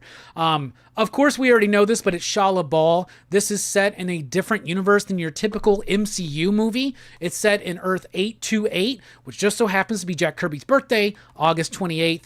I thought that was cool. As I say that, it is 8:28 p.m. my time right now as I'm recording and saying this and streaming this to you. So that's synchronicity right there. That being said, Silver Surfer was great. There's a little bit of a different story going on here with Silver Surfer and how she is integrated into the coming of Galactus. It's very much what is on the comic book page, but at the same time, a little bit different. But I like the differences. I like her. The effects looked amazing. It was really solid. Her voice, she felt threatening. It was awesome. I really liked her in the movie. Maybe, just maybe, wanted a little bit more. Then we've got Galactus. Galactus is played by Ralph Ineson, who we will know from a lot of Robert Eggers movies. He was the dad in The Witch, which is an amazing movie. He's got this big booming voice that is totally appropriate for Galactus. And Galactus is not a dust of nanotechnology or a dust cloud coming through to consume planets. He is literally a giant fucking Galactus who is walking around fighting the Fantastic Four, doing all kinds of things. He truly feels like an epic threat, like a god. Hell, even Herbie was awesome in this movie, and Herbie, as we talked about earlier, was a character created for a Fantastic Four cartoon that was then put into the comic books, usually as just a little joke here and there. But y'all, Herbie kind of works in this movie. All in all, I thought Fantastic Four was freaking fantastic. No pun intended. Or was it? I loved it. I am a huge Fantastic Four fan, and they have never made a Fantastic Four movie that I've enjoyed.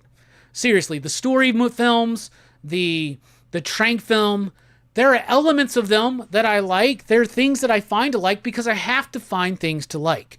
You know, I used to do this thing where people would bitch and moan about some comic book movie. I'd be like, could be worse, Spider-Man fan. At least you've had some good Spider-Man movies. I've never had a good Fantastic Four movie.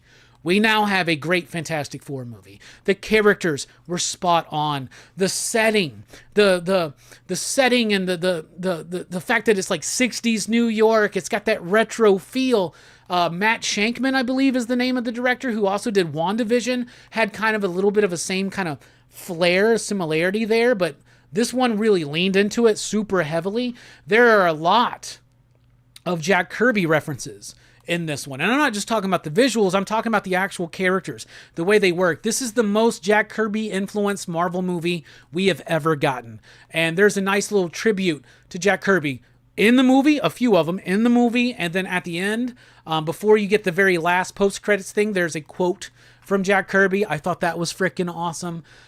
So yeah, I thought it was great. The Thing really felt like Jack Kirby. There is a slight love interest for Thing in this movie, and she is based on Jack Kirby's wife, Roz. So that's freaking awesome.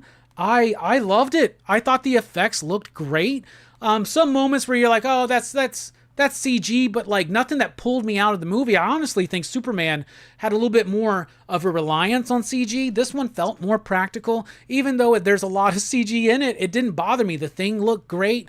I liked it. Johnny looks great when he's flaming on, and when Reed stretches, it still doesn't look 100% awesome, right? But that's a hard gimmick to get across on screen, I think. But it looks better than it's ever looked before. And the way they show Sue's powers, absolutely phenomenal. I loved every moment of it. There were moments where I was just cheesing so hardcore in this theater, I could not contain myself. I felt like a kid. I felt like an 8-year-old Robbie sitting alone, staying up all night to read my short box of Fantastic Four comics over and over and over again. I frickin' loved it.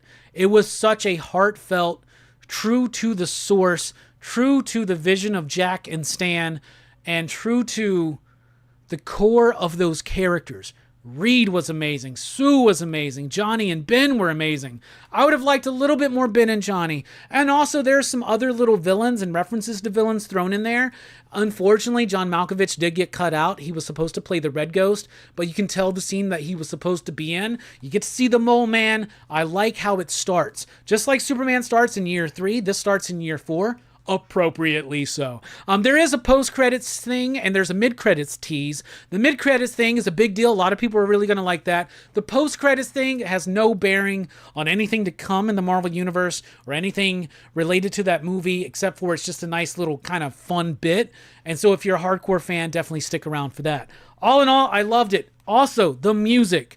Michael Giacchino does the music, and it is by far, in my opinion, the best score of the year so far, and the best Marvel Cinematic Universe score I have ever listened to. It is iconic, it is instantaneously recognizable, and it's just like John Williams' Superman score, where it goes, Superman, and it actually almost says it in the music. They do that here with Fantastic Four, a sense of wonder, a sense of amazement, a sense of exploration, and true to the core interpretations of these characters and the world that they inhabit. Great special effects, really solid look, great production design, a stellar score. A stellar score. All in all, I would give this film 5 out of 5. Ya digs, perfect score for me. Granted, I am a huge Fantastic Four nut. So for me, it was just absolutely perfect. I loved it. It's definitely, right now, probably my favorite movie of the year. So there you go. From a lifelong Fantastic Four fan, I loved it. I love it. I want more, and I'm ready to go watch it again. So there you go. Excelsior, Ultimate Nullifiers and all. I give it 5 ya digs. Galactus was great. Surfer was cool. I enjoyed every single moment of it. So yeah, 5 ya digs, a perfect score for Fantastic Four.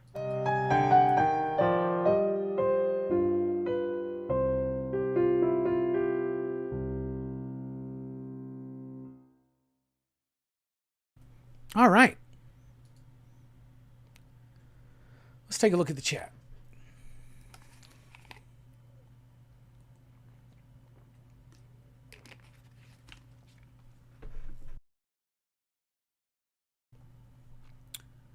I did not watch Drawing with Monsters yet. That's the Mike Mignola documentary, right?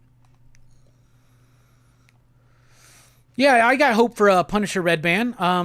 Benjamin Percy's doing that, so I have hope for it.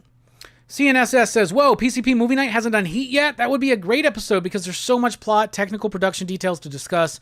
Any fellow Michael Mann fans here? I love Michael Mann. We've done a few Michael Mann films. We've done,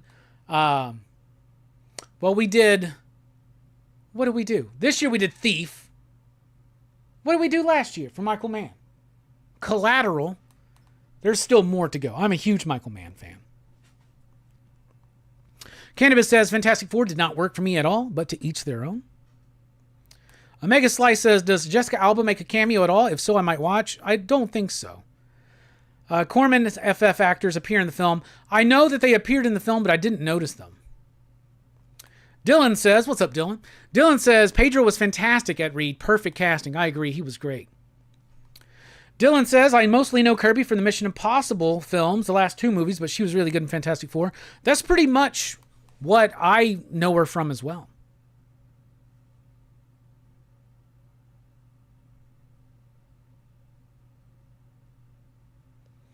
Would I have preferred Silver Surfer, though? What, like Nor and Rad?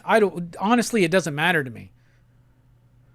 The Surfer, whether it's Shia LaBeouf or Norrin Rad, plays the exact same role that, like, there would be no difference. It'd just be a name difference. I don't really care.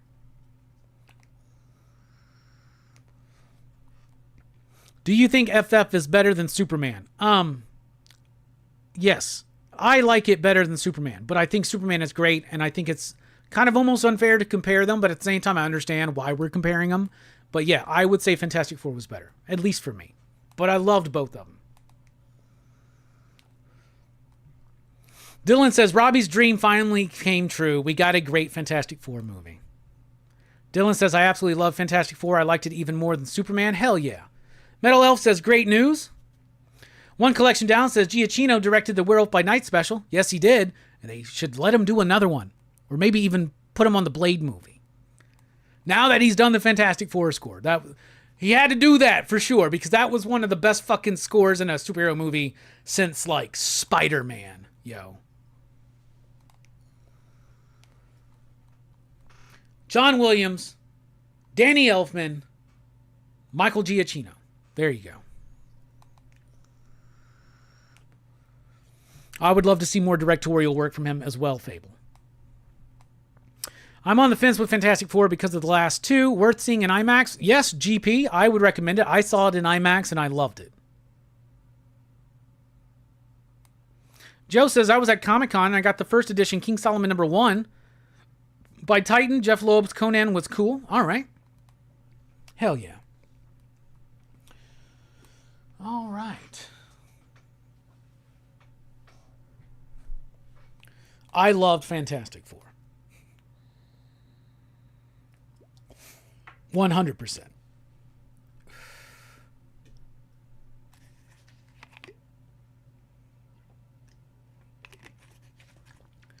Chill Out Man says, I don't care if the surfer is male or female. I'm just glad the surfer had long hair. Who ever heard of a bald surfer? Good point, Chill. Good point. All right.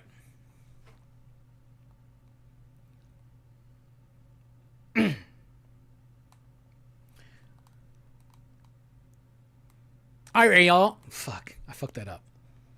All right, y'all. It's time to go back. How far back in time to the 90s with your favorite segment and mine? It's time for Marvel in the 90s. And today we're talking about Wolverine 137. The penultimate issue of The Great Escape, which is a 6-part story from the late 90s in the pages of Marvel's Wolverine, written by Eric Larson with artwork by Jeff Matsuda.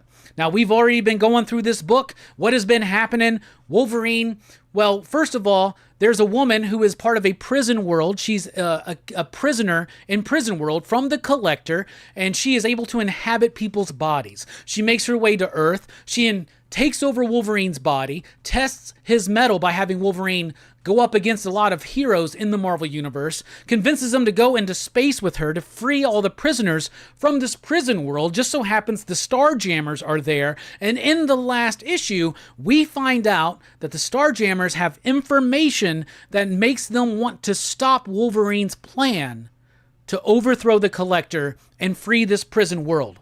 What could that plan, what could that revelation possibly be?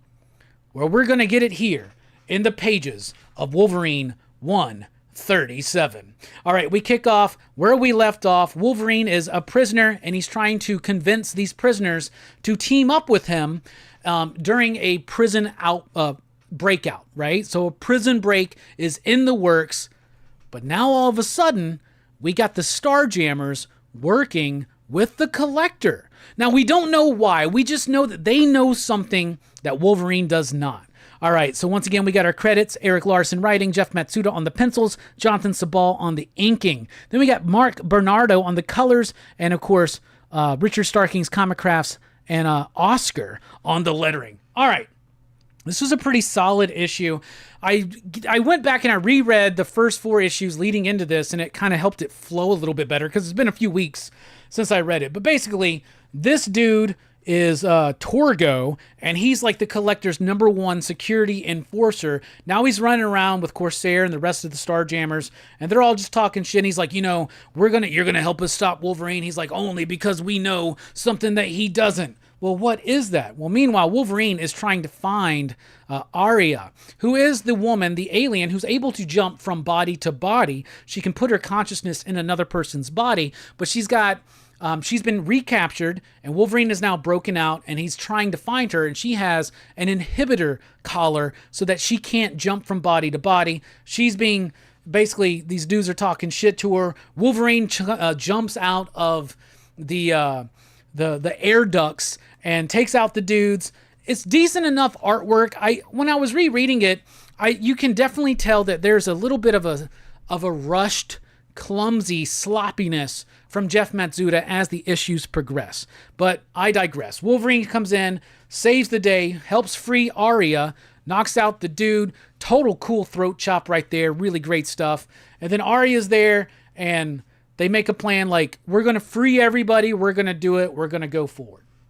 Then we go back to our villain, Torgo. He's also with this dude, the Ovoid. There's a lot of cool references to like classic X-Men stories, classic Fantastic Four stories, classic Cosmic Marvel stories. And that's one of the things that I think really works in this story is the way Eric Larson takes it from a street-level Wolverine book into a true cosmic book. And that's what's going on. So Arya and Wolverine, they make their way to this place. They're getting along. She even gives them a little bit of a peck.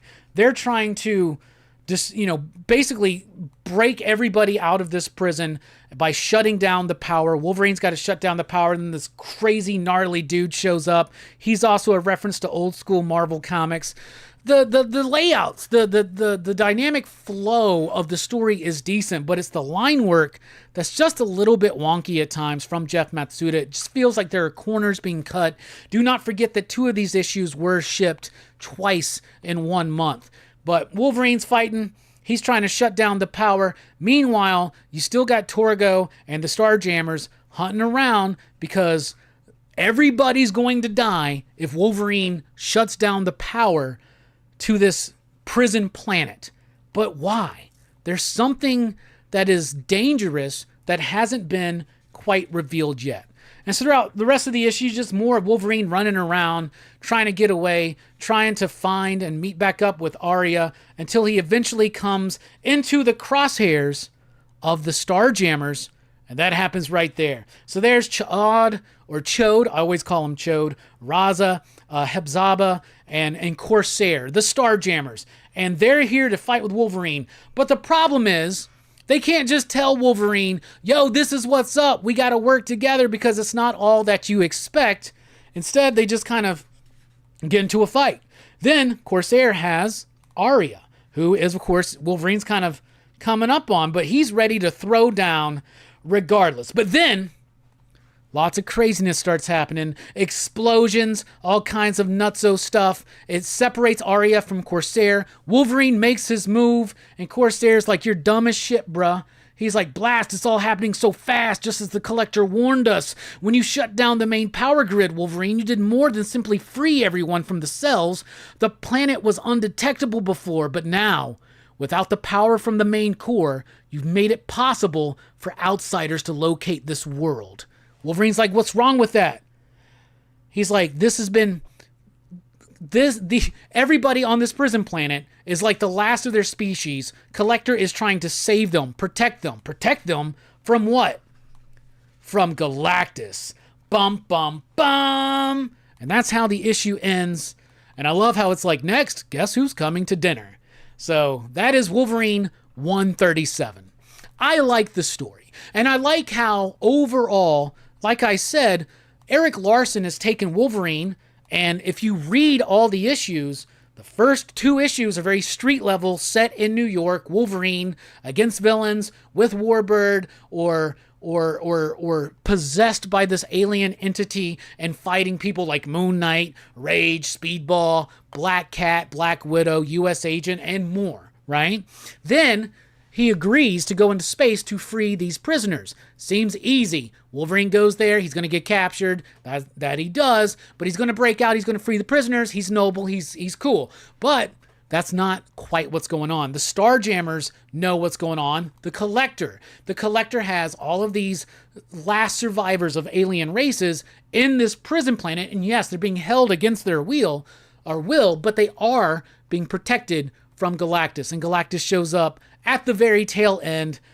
which leads to the finale, which is Wolverine versus Galactus. So what started as Wolverine in a bar shooting pool with Carol Danvers is now going to result in Wolverine versus Galactus. And to do that in just 5 issues, and how quickly paced some of these issues are, Eric Larson did a great job. Jeff Matsuda and Jonathan Sabal on the artwork, I think it's all right.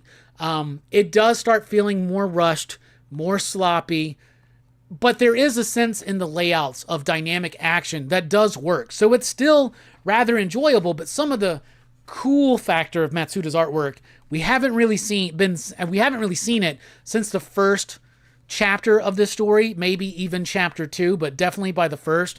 Here it just looks a little bit more wonky, right? So the art kind of throws it off just a little bit for me. The coloring is all right. The lettering's fine. I like the lettering, actually.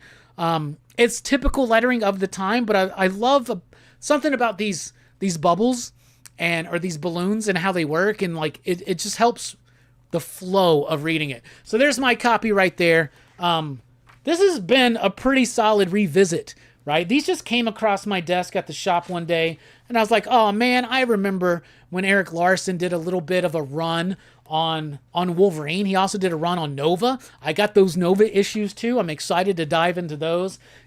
He did some Fantastic Four work. He did some Hulk work here and there. All solid stuff. Look at that ad for Power Rangers Lost Galaxy. I always call that the Charlie Brown costumes. Overpowered card game, but art's decent enough. Story's pretty solid though. I'm really, really enjoying it. All in all, I would give this issue a 3.5 out of 5 you digs. The art could be a lot better, but at the time, they were really planning on keeping schedules. That was very important. It's not something that it seems like mainstream comic book superhero publishers care so much about today. But it is what it is. This has been a very solid revisit, and I cannot wait to jump back into this next time. In fact, since the next one is the last chapter of this story, we're going to go ahead and skip Batman Hush next time we do a Rockin Robbie Live, which I believe is 2 weeks because SummerSlam is this weekend, so we won't be live next week. But I'm very excited to go in because I do not remember how this story resolves itself, and Wolverine versus Galactus. Could anybody ever have predicted that this would happen? But I'm glad it happened, and I'm glad it happens under the pen. Look at that Mod Squad ad right there. That was actually, I remember liking this movie. Claire Danes and Giovanni Ribisi and what's the dude's name? Omar Epps. Yeah, dude, Josh Brolin's in this too? Interesting. I haven't seen this in forever. Anyway, or Mod Squad.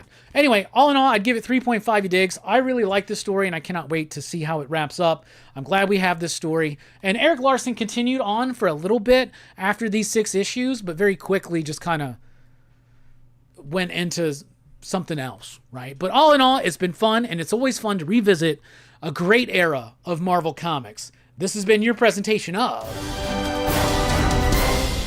Marvel in the 90s.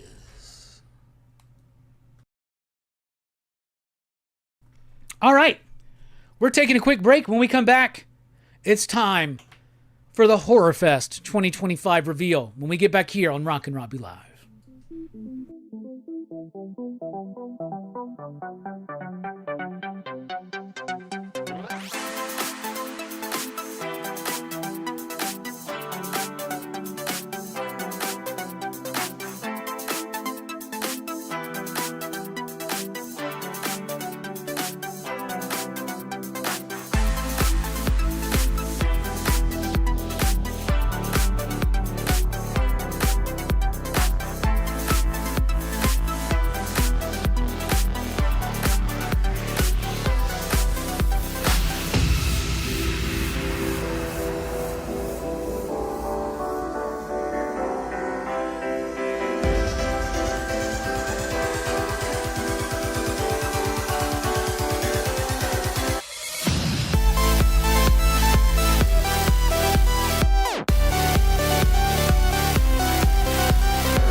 Hey everybody, Doug Wagner here, writer of I Was a Fashion School Serial Killer and Plastic and a couple other twisted tales from Image Comics. I just wanted to come in and wish the Pop Culture Philosophers a happy 10th anniversary. I think that's amazing that you guys have made it 10 years. I just want to let you know you have no idea how important it is what you're doing is to the industry, and you need to keep it up. And here's to another 10 years, and I hope I'm doing this again then.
What's up, everybody? Welcome back here to Rockin Robbie Live on Pop Culture Philosophers. I'm your host, Rockin Robbie. We've had a great show already. We were just bullshitting, chatting about movies, comics, pop culture, and a whole lot more. And then we also did a Fantastic Four movie review, spoiler-free. If you missed out, you can catch it on the rewind or when it drops here on the channel when I clip it out for tomorrow morning. Hopefully, got to do that after the show if I remember. Also, we just dropped Marvel in the 90s.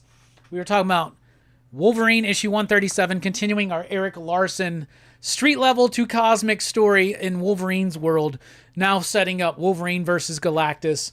That's very exciting. We'll be talking about that in 2 weeks here on Rockin Robbie Live. All right. We also, of course, delivered the DC sneak peek. And now we've got the reveal of Horror Fest just moments away. The full lineups from Blood Splatter Chatter, Dylan's Horror Show, One Collection Down, and Pop Culture Philosophers. 4 channels involved in Horror Fest this year. Very excited. You should follow me on X if you feel so inclined at the Rockin Robbie. You can join the PCP Army. That's the official Pop Culture Philosophers Facebook group. If you're on Facebook, follow us there. As well as on Instagram, Pop Culture Philosophers is there. You can help support the channel over at patreon.com/PCP or with Super Chat or a Super Thanks today. Thank you so much. Pete dropped one already. We really do appreciate it. All right. We got a busy week coming up here on PCP. Tomorrow, I'll be joining over at the EXP, the Dynamite Gang, over for our Monday collectibles show. After that, you can join us here on PCP Movie Night as we bring Action Fest 2025 to an epic conclusion with reviewing all 6 films in the Terminator franchise. That is tomorrow night at 8 p.m. Central Time. Tuesday night, of course, the weekly comic book review. And then Wednesday night, the 10th anniversary special, 10 years of Pop Culture Philosophers. Join me and the crew as we chat about PCP and 10 years and reflect. So be sure to join us there. And then Thursday night at 6 p.m. Central Time on the channel, we got the monthly comic book review. After that, over at Blood Splatter Chatter, I'll be joining Verno to talk about Mario Bava's Blood and Black Lace. It's a pretty big week at PCP. All right, let's take a look at the chat before we get into the Horror Fest reveal. All right. Metal Elf Collectibles says Matsuda art was definitely not for me. I didn't really care for most of Joe Mad's art either, admittedly. I was not a fan of Joe Matsuda back in the day. There are elements of it and things I like about it now, mostly in the first issue. I thought the first issue, there were some strong moments there, but it just gets a little bit sloppy, but I think it was a deadline issue, but he got all 6 issues done, so that's pretty cool. Now, however, I was a Joe Madureira fan. I was a huge fan of Joe Mad from his X-Men work into Battle Chasers, and then that was pretty much it. He's just gone, right? But I loved Joe Mad's books, and I loved his work, so... Yeah, there was a lot of Joe Mad influence in comic art at this time, which was, of course, a manga influence. William wants to know how do I feel about Marvel printing Byrne's X-Men elsewhere. I love it, and I love that it's not necessarily Marvel, but it's Abrams books that are doing it, because Abrams makes better Marvel comics than Marvel makes Marvel comics. They're the ones, of course, who published and presented Alex Ross's Fantastic Four Full Circle, which is absolutely brilliant. There's a new Avengers thing coming from them. And yes, they're collecting John Byrne's Elsewhere, which is, if you're not familiar, John Byrne just on his own decided to write and draw the continuation of X-Men after the Dark Phoenix saga. If he stayed on the book and Claremont left, where the book would have gone, which is very different. I'm very excited to check it out. I haven't read every single thing from it. You can find it online. But I've looked at most of the artwork and I love it. It's been inked. It's been colored, relettered, and Abrams is putting it out in 3 different hardcover collections, I believe starting next year. Very, very excited for that. I'm a huge John Byrne fan. He was the first comic book creator I knew by name. And I knew it very early because of his Superman work. One Collection Down agrees about Matsuda's artwork. Metal Elf. Anthony says, looking forward to your weekly review for the new... blah, blah. Looking forward to your weekly review for the new Savage Wolverine comic this week. Done by the creator of the webcomic Kill 6 Billion Demons. Inspired by Mobius, Neon Genesis, Evangelion, the Bible, etc. You just got me more excited for it. I had no idea it was the dude who does Kill 6 Billion Demons. I've seen the art in that book, and I get what you're saying about the Mobius influence. Evangelion and even the Bible? Bruh, I'm definitely going to check it out. You got me more hype. You got me more hype. All right, a lot of excitement for the Horror Fest lineup reveal.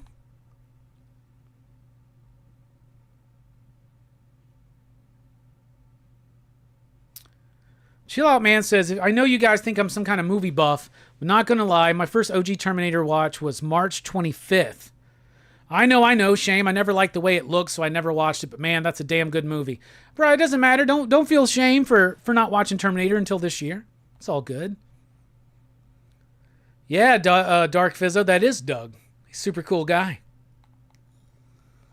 We got Hamburger Basket in the house. What is up, my man? Anthony says the original Terminator is a badass movie. Anthony says, have you seen Ex Machina, Robbie? The movie was amazing start to finish. Yes, we've seen it and we've reviewed it here on the channel. We actually have a show about it. So you should check that out sometime. Vegas says, Fantastic Four was so good, highly recommended. You will like my review of it then. R. Ariaga says, the annual YouTube verse Ultimate Crossover Horror Fest. We got 90s Arcade in the house. Station, hello. Just came back from a local theater watching Fantastic Four. Holy shit, 10 out of 10. Hell yeah. Fable says the artwork in Elsewhere is awesome. 90s says, finally, Galactus done properly. I agree. Eminal Elf says, I love Ed McGuinness and he has a strong manga style. Yeah, I agree. Hamburger Basket says, Fantastic Four Alex Ross's Full Circle was not carried by any of my local comic shops. Shout out to Carl's Shop Comics Incorporated, which probably had it when it came out. We still got it at my shop. It's something how would we not have that book? It's like one of the best Fantastic Four books of all time. Gotta have it. All right. Y'all ready? It's time to reveal the entire lineup for Horror Fest 2025. Now, I just got Dylan's list today. Dylan has been hard at work on this list. And I got his list today, right before the show started, so we have not had a chance to make the thumbnails for Dylan yet. That being said, I will go ahead and just give you his lineup. And the way I'm going to do it this year is I'm going to give you each channel's lineup individually, because we haven't put it all together in one thing. We're working on it, y'all. We were all a little bit late with our Horror Fest plans this year. All right, here we go. Honestly, the big thing was my original plan to reveal the Horror Fest lineup was going to be next Sunday, and then I remembered, oh shit, that's SummerSlam.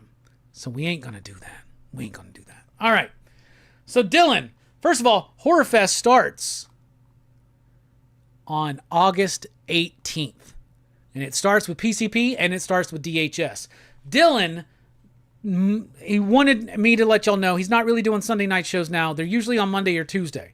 So dates don't matter. But Dylan's lineup is this, starting in the middle of August. Weapons, 2025 film. Heard of it, never seen it. The week after that, he's doing Wolf Creek. I've never seen that one. After that, he's doing A Company of Wolves. I have seen that one. After that, he's doing The Loved Ones from 2009. Not familiar with that. Then he's got Jeepers Creepers, which is also, I'll get to him because that's also on another lineup this year. So we'll see about that. Then Strange Darling from 2023. Skinned Deep from 2004. After that, Bone Tomahawk. I've heard a lot of good things about that. Girl on the Third Floor. Fright Night, the remake. And then he's ending it with Night of the Living Dead, the 90s version, the Tom Savini one. And it's the uncensored director's cut. All right, so Dylan's lineup is Weapons, Wolf Creek, A Company of Wolves, The Loved Ones, Jeepers Creepers, which is also covered by another channel for Horror Fest, so we'll see. Strange Darling, Skinned Deep, Bone Tomahawk, Girl on the Third Floor, Fright Night, the remake, and Night of the Living Dead, uncensored Tom Savini director's cut. Out of all these movies, I've only seen A Company of Wolves, the Fright Night remake, and I've seen Savini's Night of the Living Dead, but not that version. So most of those movies I haven't seen. So hell yeah. I love the Fright Night remake. I thought that was pretty good. All right. So that is Dylan's lineup.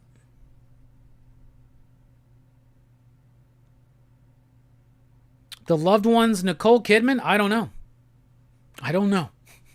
All right.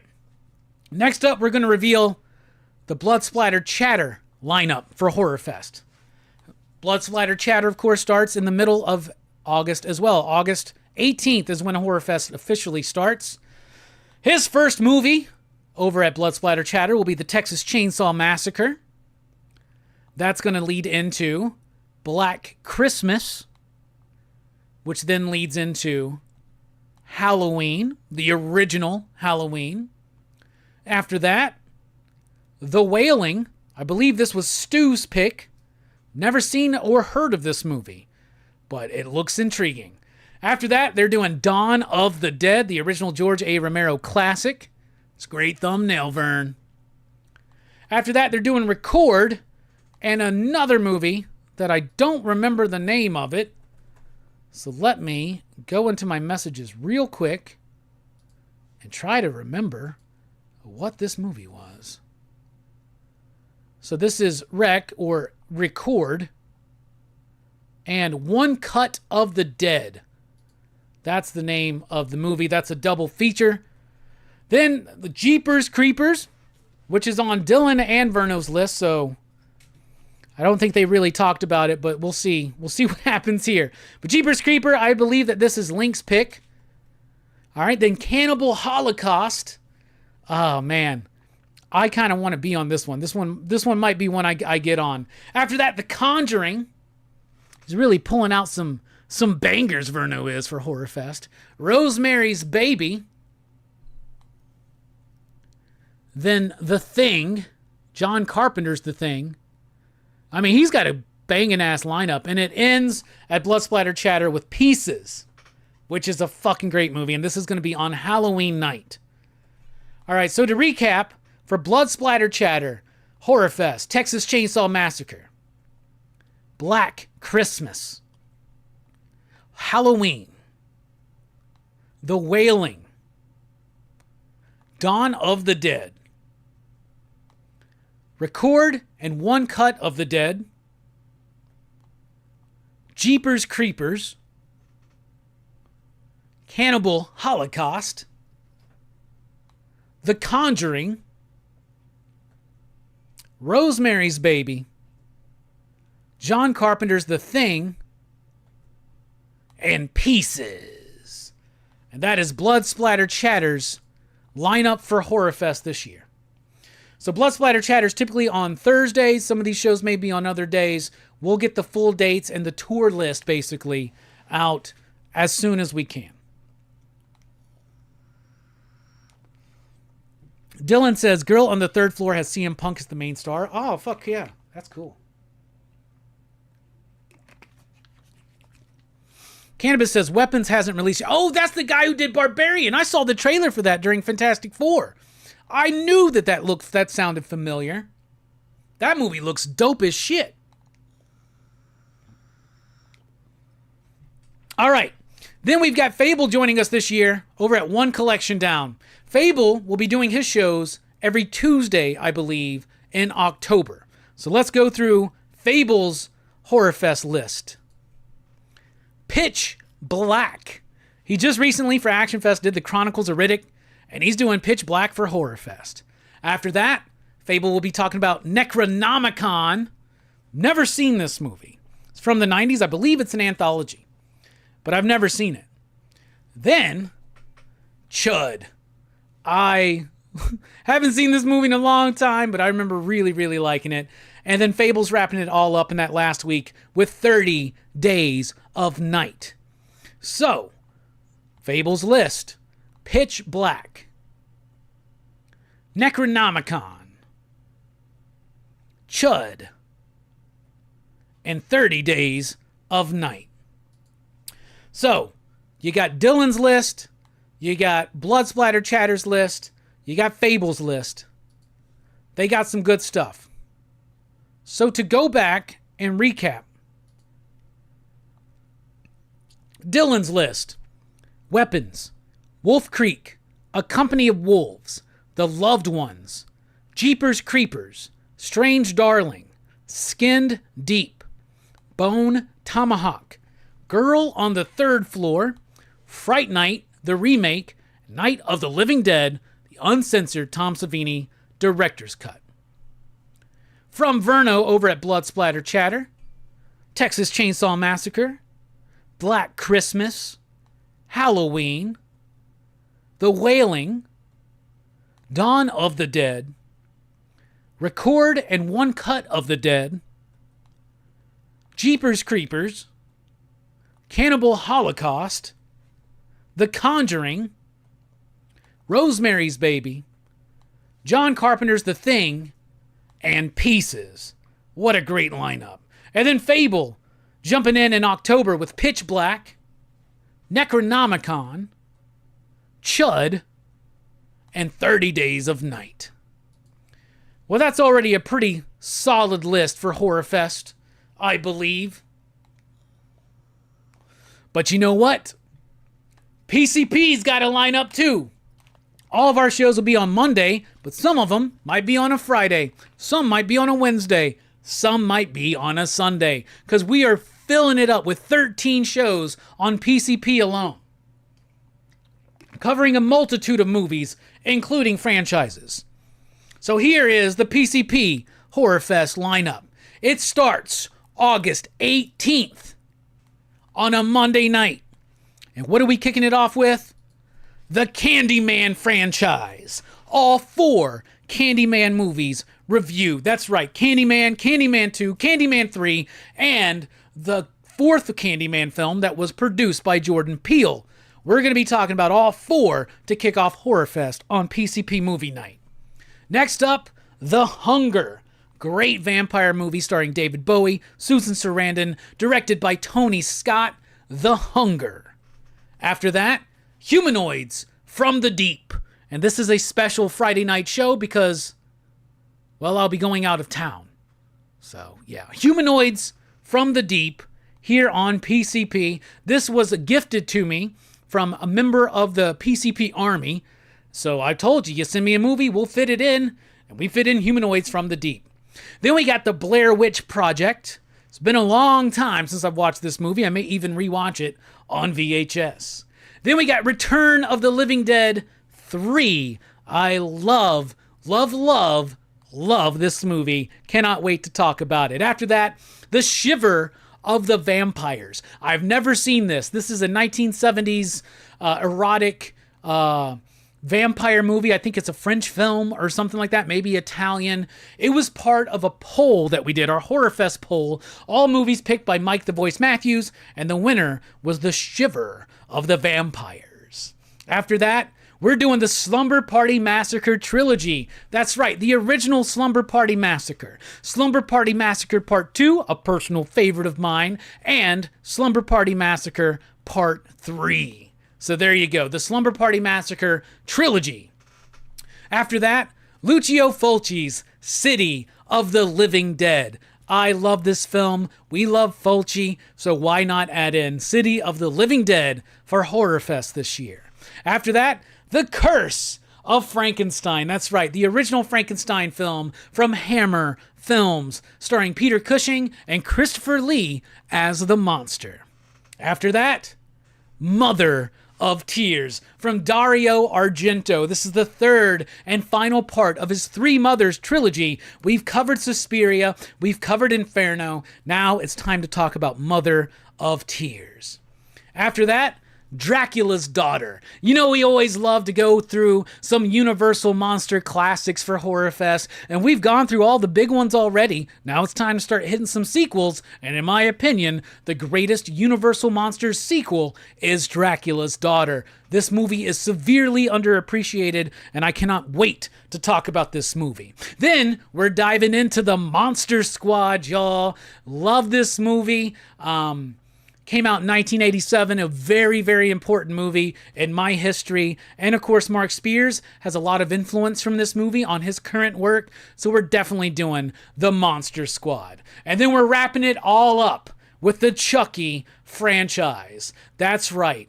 All of the Child's Play and Chucky movies. That's right. Child's Play 2, Child's Play 3, Bride of Chucky, Seed of Chucky, Curse of Chucky, Cult of Chucky. That's what we're doing. We're even doing that shitty-ass Child's Play remake. And that is your PCP Movie Night Horror Fest lineup. So there's the lineup. I'm very excited. Some of these shows will be on different times. For instance, the Humanoids from the Deep is on a Friday because that Monday I'll be in New York watching Oasis. So that's a Friday show. Dracula's Daughter's on a Sunday, and the Chucky franchise is on a Wednesday. But yeah, we are diving deep and we're going ham. So let's recap that once again. For PCP Movie Night, well, that's the wrong button. But for PCP Horror Fest, Candyman franchise, The Hunger, Humanoids from the Deep, The Blair Witch Project, Return of the Living Dead 3, The Shiver of the Vampires, The Slumber Party Massacre Trilogy, City of the Living Dead, The Curse of Frankenstein, Mother of Tears, Dracula's Daughter, The Monster Squad, and the Chucky franchise. Y'all, it's the biggest and baddest Horror Fest lineup of all time. 4 channels involved in a lineup that will send shivers down your bones and titillation up your spine. 100% excited for it. Horror Fest 2025 is the biggest, boldest, best Horror Fest yet. Verno, I did that for you, so you can clip that out if you want to. That's for you. That's for you, buddy. That's for you. That is for you. William says, Robbie, what happened to I, Madman and Mad Monster Party and Robert Englund's Phantom of the Opera? You said you would review last year. We didn't fit them in. And nobody sent them to me. But I definitely do want to do those movies eventually. Don't forget, we still got March Madness of 2026 to come. All right, let's take a look at the chat. Anthony says, people say The Wailing is one of the best Korean movies. Okay, all right. Metal Elf says, great lineup. Cannabis says, I've never watched Texas Chainsaw Massacre. It's a great movie. Brian says, is 28 Years Later worth a watch? I haven't seen 28 Years Later, but I hear from Verno and others that it is really good.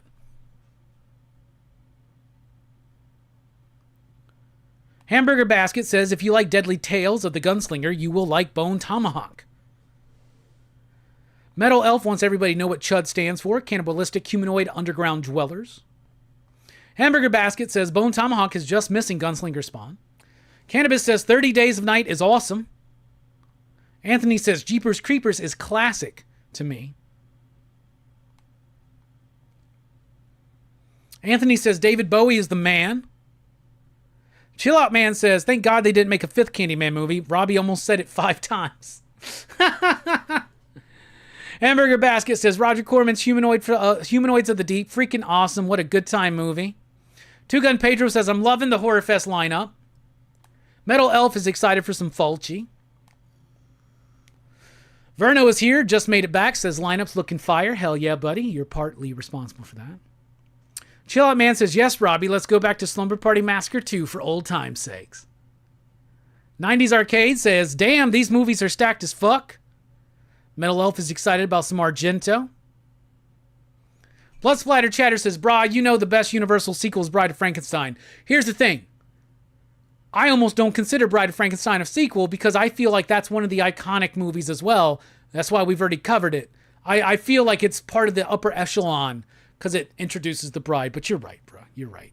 Bride of Frankenstein's better. But Dracula's Daughter is the next best. And not by too much of a margin.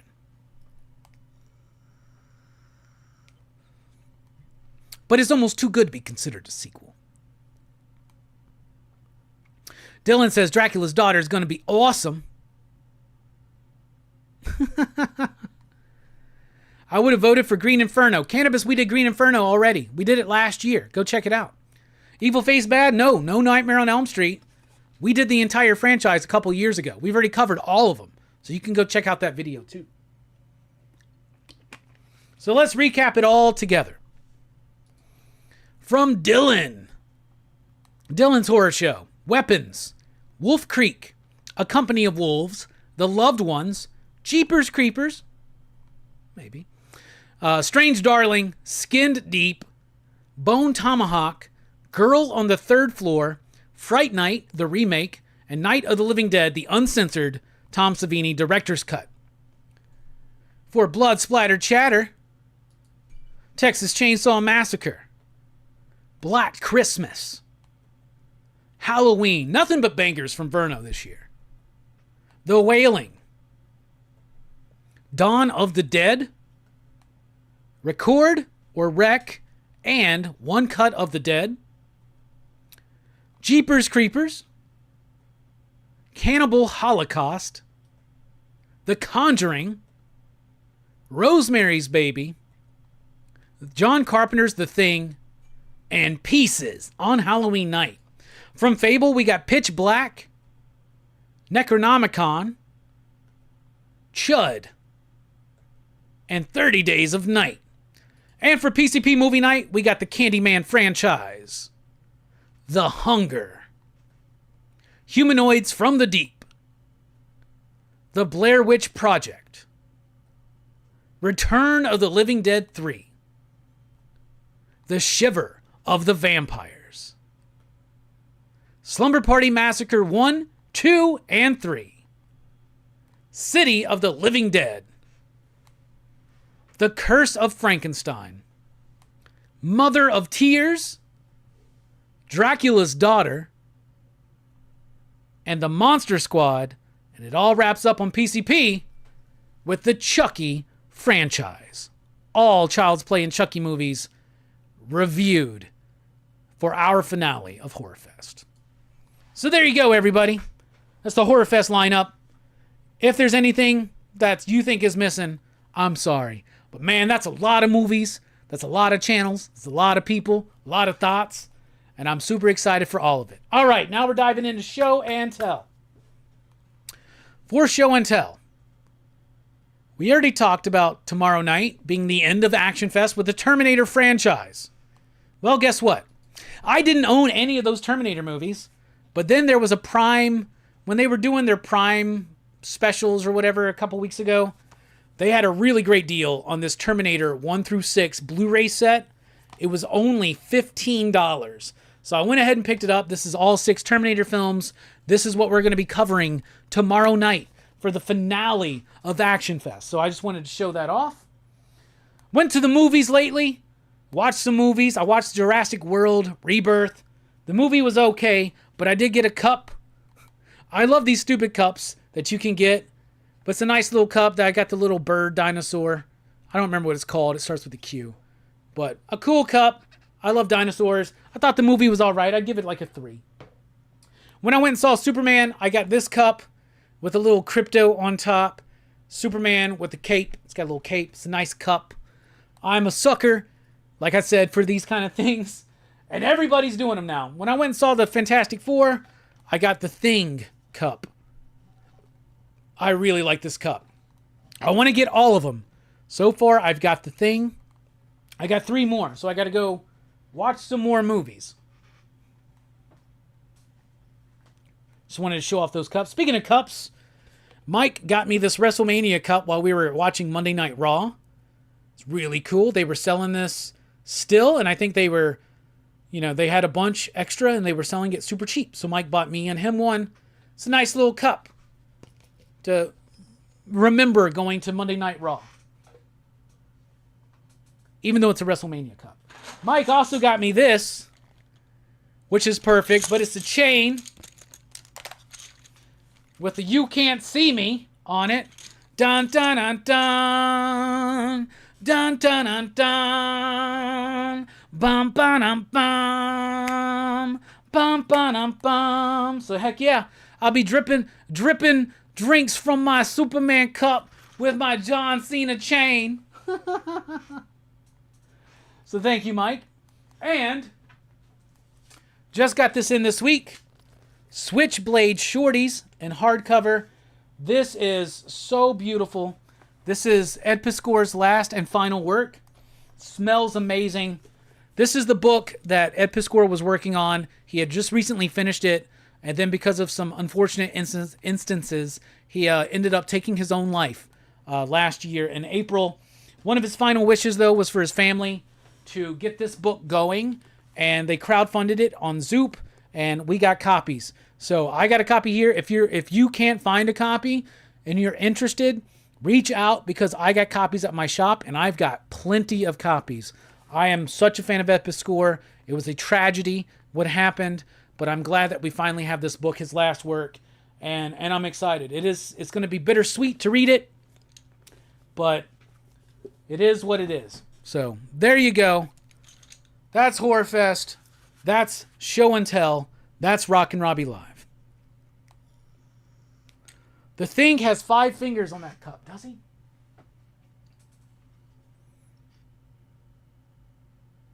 Holy shit, he does. The Thing has 5 fingers. Does he have 5 fingers in the movie? They fucked that up. Damn. I guess I just gotta fucking burn it now. Anyway, you're right. Good eye. 90s wants to know if anybody's watched the latest I Know What You Did Last Summer, if it was worth it. I haven't watched it, but my buddy Jay Strick watched it, and he said it was not worth it. Dylan says, I picked up a really cool Jaws 50th anniversary cup. Hell yeah.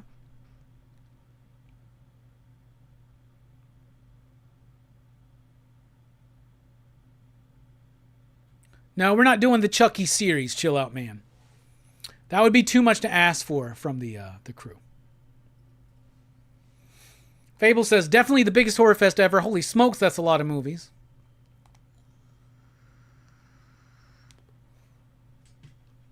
Hell yeah. I will tell him what's up, Fable. I'm going to try to get him on Wednesday night, but he probably won't make it. Speaking of that, don't forget, we're continuing. We've got a busy-ass week. Tomorrow night, PCP Movie Night, the Terminator franchise, to bring an end to Action Fest. On Wednesday night, the 10th anniversary special here on Pop Culture Philosophers. Monthly comic book review on Thursday and right after over at Blood Splatter Chatter, Blood and Black Lace. And the Horror Fest reveals are great. Let me go through the PCP lineup one more again. Candyman franchise, The Hunger, Humanoids from the Deep, The Blair Witch Project, Return of the Living Dead 3, The Shiver of the Vampires, The Slumber Party Massacre Trilogy, City of the Living Dead, The Curse of Frankenstein, Mother of Tears, Dracula's Daughter, The Monster Squad, and the Chucky franchise. All right, y'all, we're dipping out. We love you. You can't see me. Remember, watch a good movie, read a good comic, read a good book, watch some good TV. I'm about to go watch some Breaking Bad. Get ready for Horror Fest, but Action Fest is still going on. Terminator tomorrow night. Watch us, love us. Station, pop, pop, boom, all up in the room. Everybody knows just how we go. Boom, boom, boom.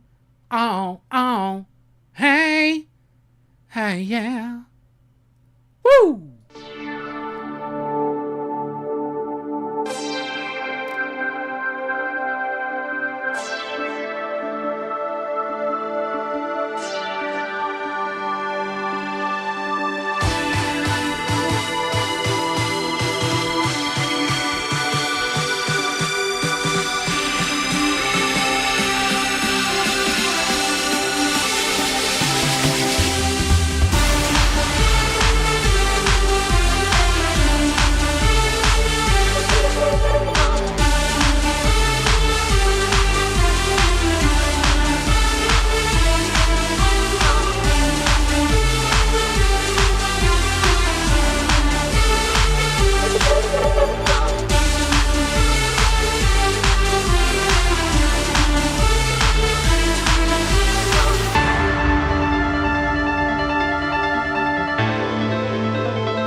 Shut.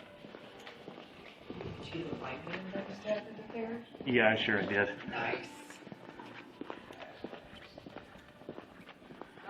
like always, this is a place that we used to like come and just chill and kind of like, it's kind of peaceful. Churches are kind of peaceful to me, man. Like there's a lot of like energy put in places like this, right? Like for real, like what we're talking about with Dead Children's Playground, like what does belief do to a location? This is one of the oldest churches in this town. Would there be a way to get the bell ringing? It's a beautiful place.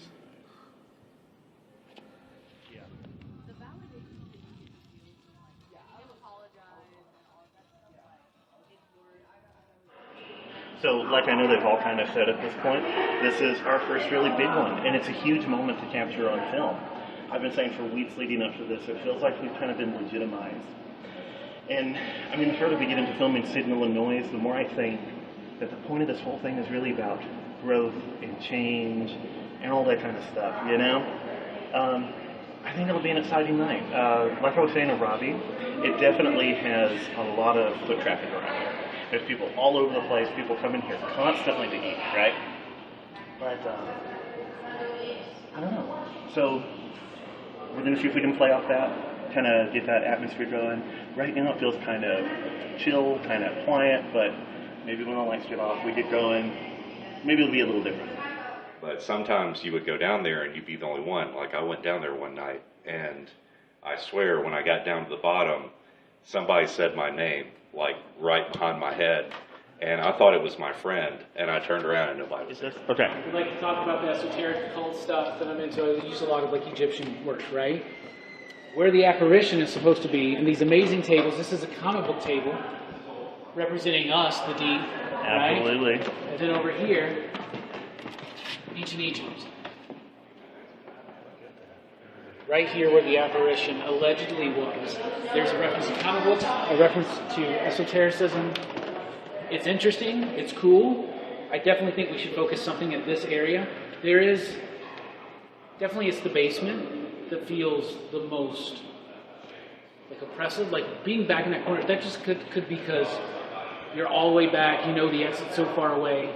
There was the CO2 warning and all that stuff, but it just felt stale and stagnant and just like, I don't know. And then that mirror was interesting, but being up here is different. The whole vibe is different downstairs. But I just thought that was too much of a coincidence. Synchronicity is something we should pay attention to in all of these situations. 100%. See if you can get it to go all the way to red for us. There you go. It felt kind of transcendental almost for a second. Like I felt like I was just kind of up in the air, like I wouldn't really see it anymore. I just got more and more disoriented as it went on. All right, you ready? Yeah. Yeah. I think you definitely won over our host as well. Have you ever known of us? Have you ever known of us? The of us was very, very clear. The people working here have. We are, I am.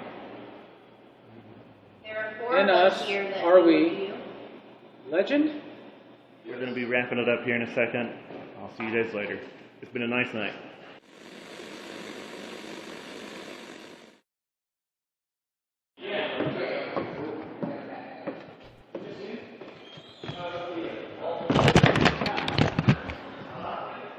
Forget about that step again. All right, everybody, it's time for some post-credits. We're going to open up an action figure. So, I'm a big fan of Masters of the Universe and Sunman. Sunman was... So, there was the story goes, there's a woman whose kid loved Masters of the Universe, but was upset that he wasn't represented. I believe he was a black kid, right? And there wasn't really a lot of representation outside of white people in Masters of the Universe. I mean, you have monsters and you got like moss people and beast people and shit like that, but you didn't really have any people of color in Masters of the Universe. Eventually you get Clamp Champ, but like that's like the one and only, right? So his mother developed this whole toy line where it would be Masters of the Universe-esque, but it would be spotlighting people of color. And I never had any of those original toys, but Mattel, when they started doing their Motu Origins stuff, they bought the Sunman rights or worked out a deal with this woman to put out new Sunman toys the entire line revisioned and reimagined to go along with their Motu Origins line, and I saw that as an opportunity to snatch them up. Now, I've opened a few of them up on the channel, and I love these figures. But I finally now have them all. So some of the ones I've been holding to open up, we're going to go ahead and open up, including Bolt Man.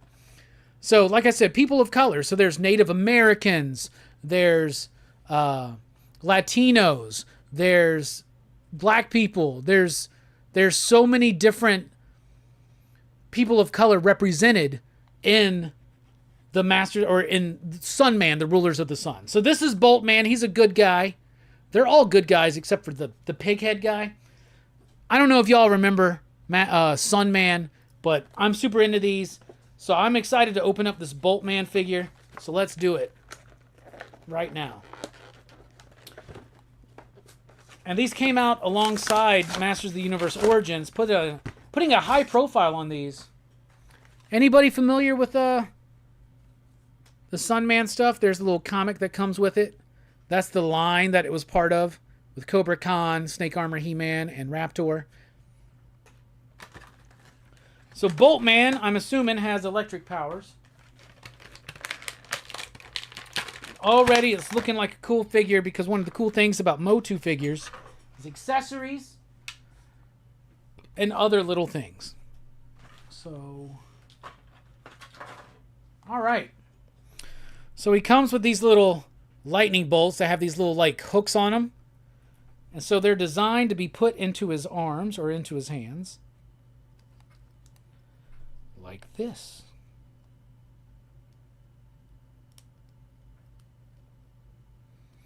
Well, they fit in that one hand even better. So there's that. But there he is. I love that like turquoise blue armor. Little headband. Of course, the chest plate you can take off. It's Motu style. I like these accessories. And he's got a harness on his back to hold his bolts, which I think is super fucking cool.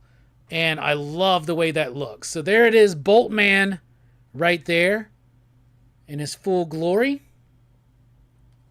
I have more to open, and we'll be opening them up soon.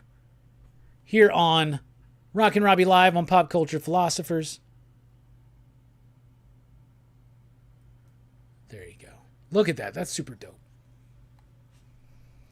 Bolt Man. Hell yeah. Sun Man for the win. All right, y'all. We love you. Thank you for watching.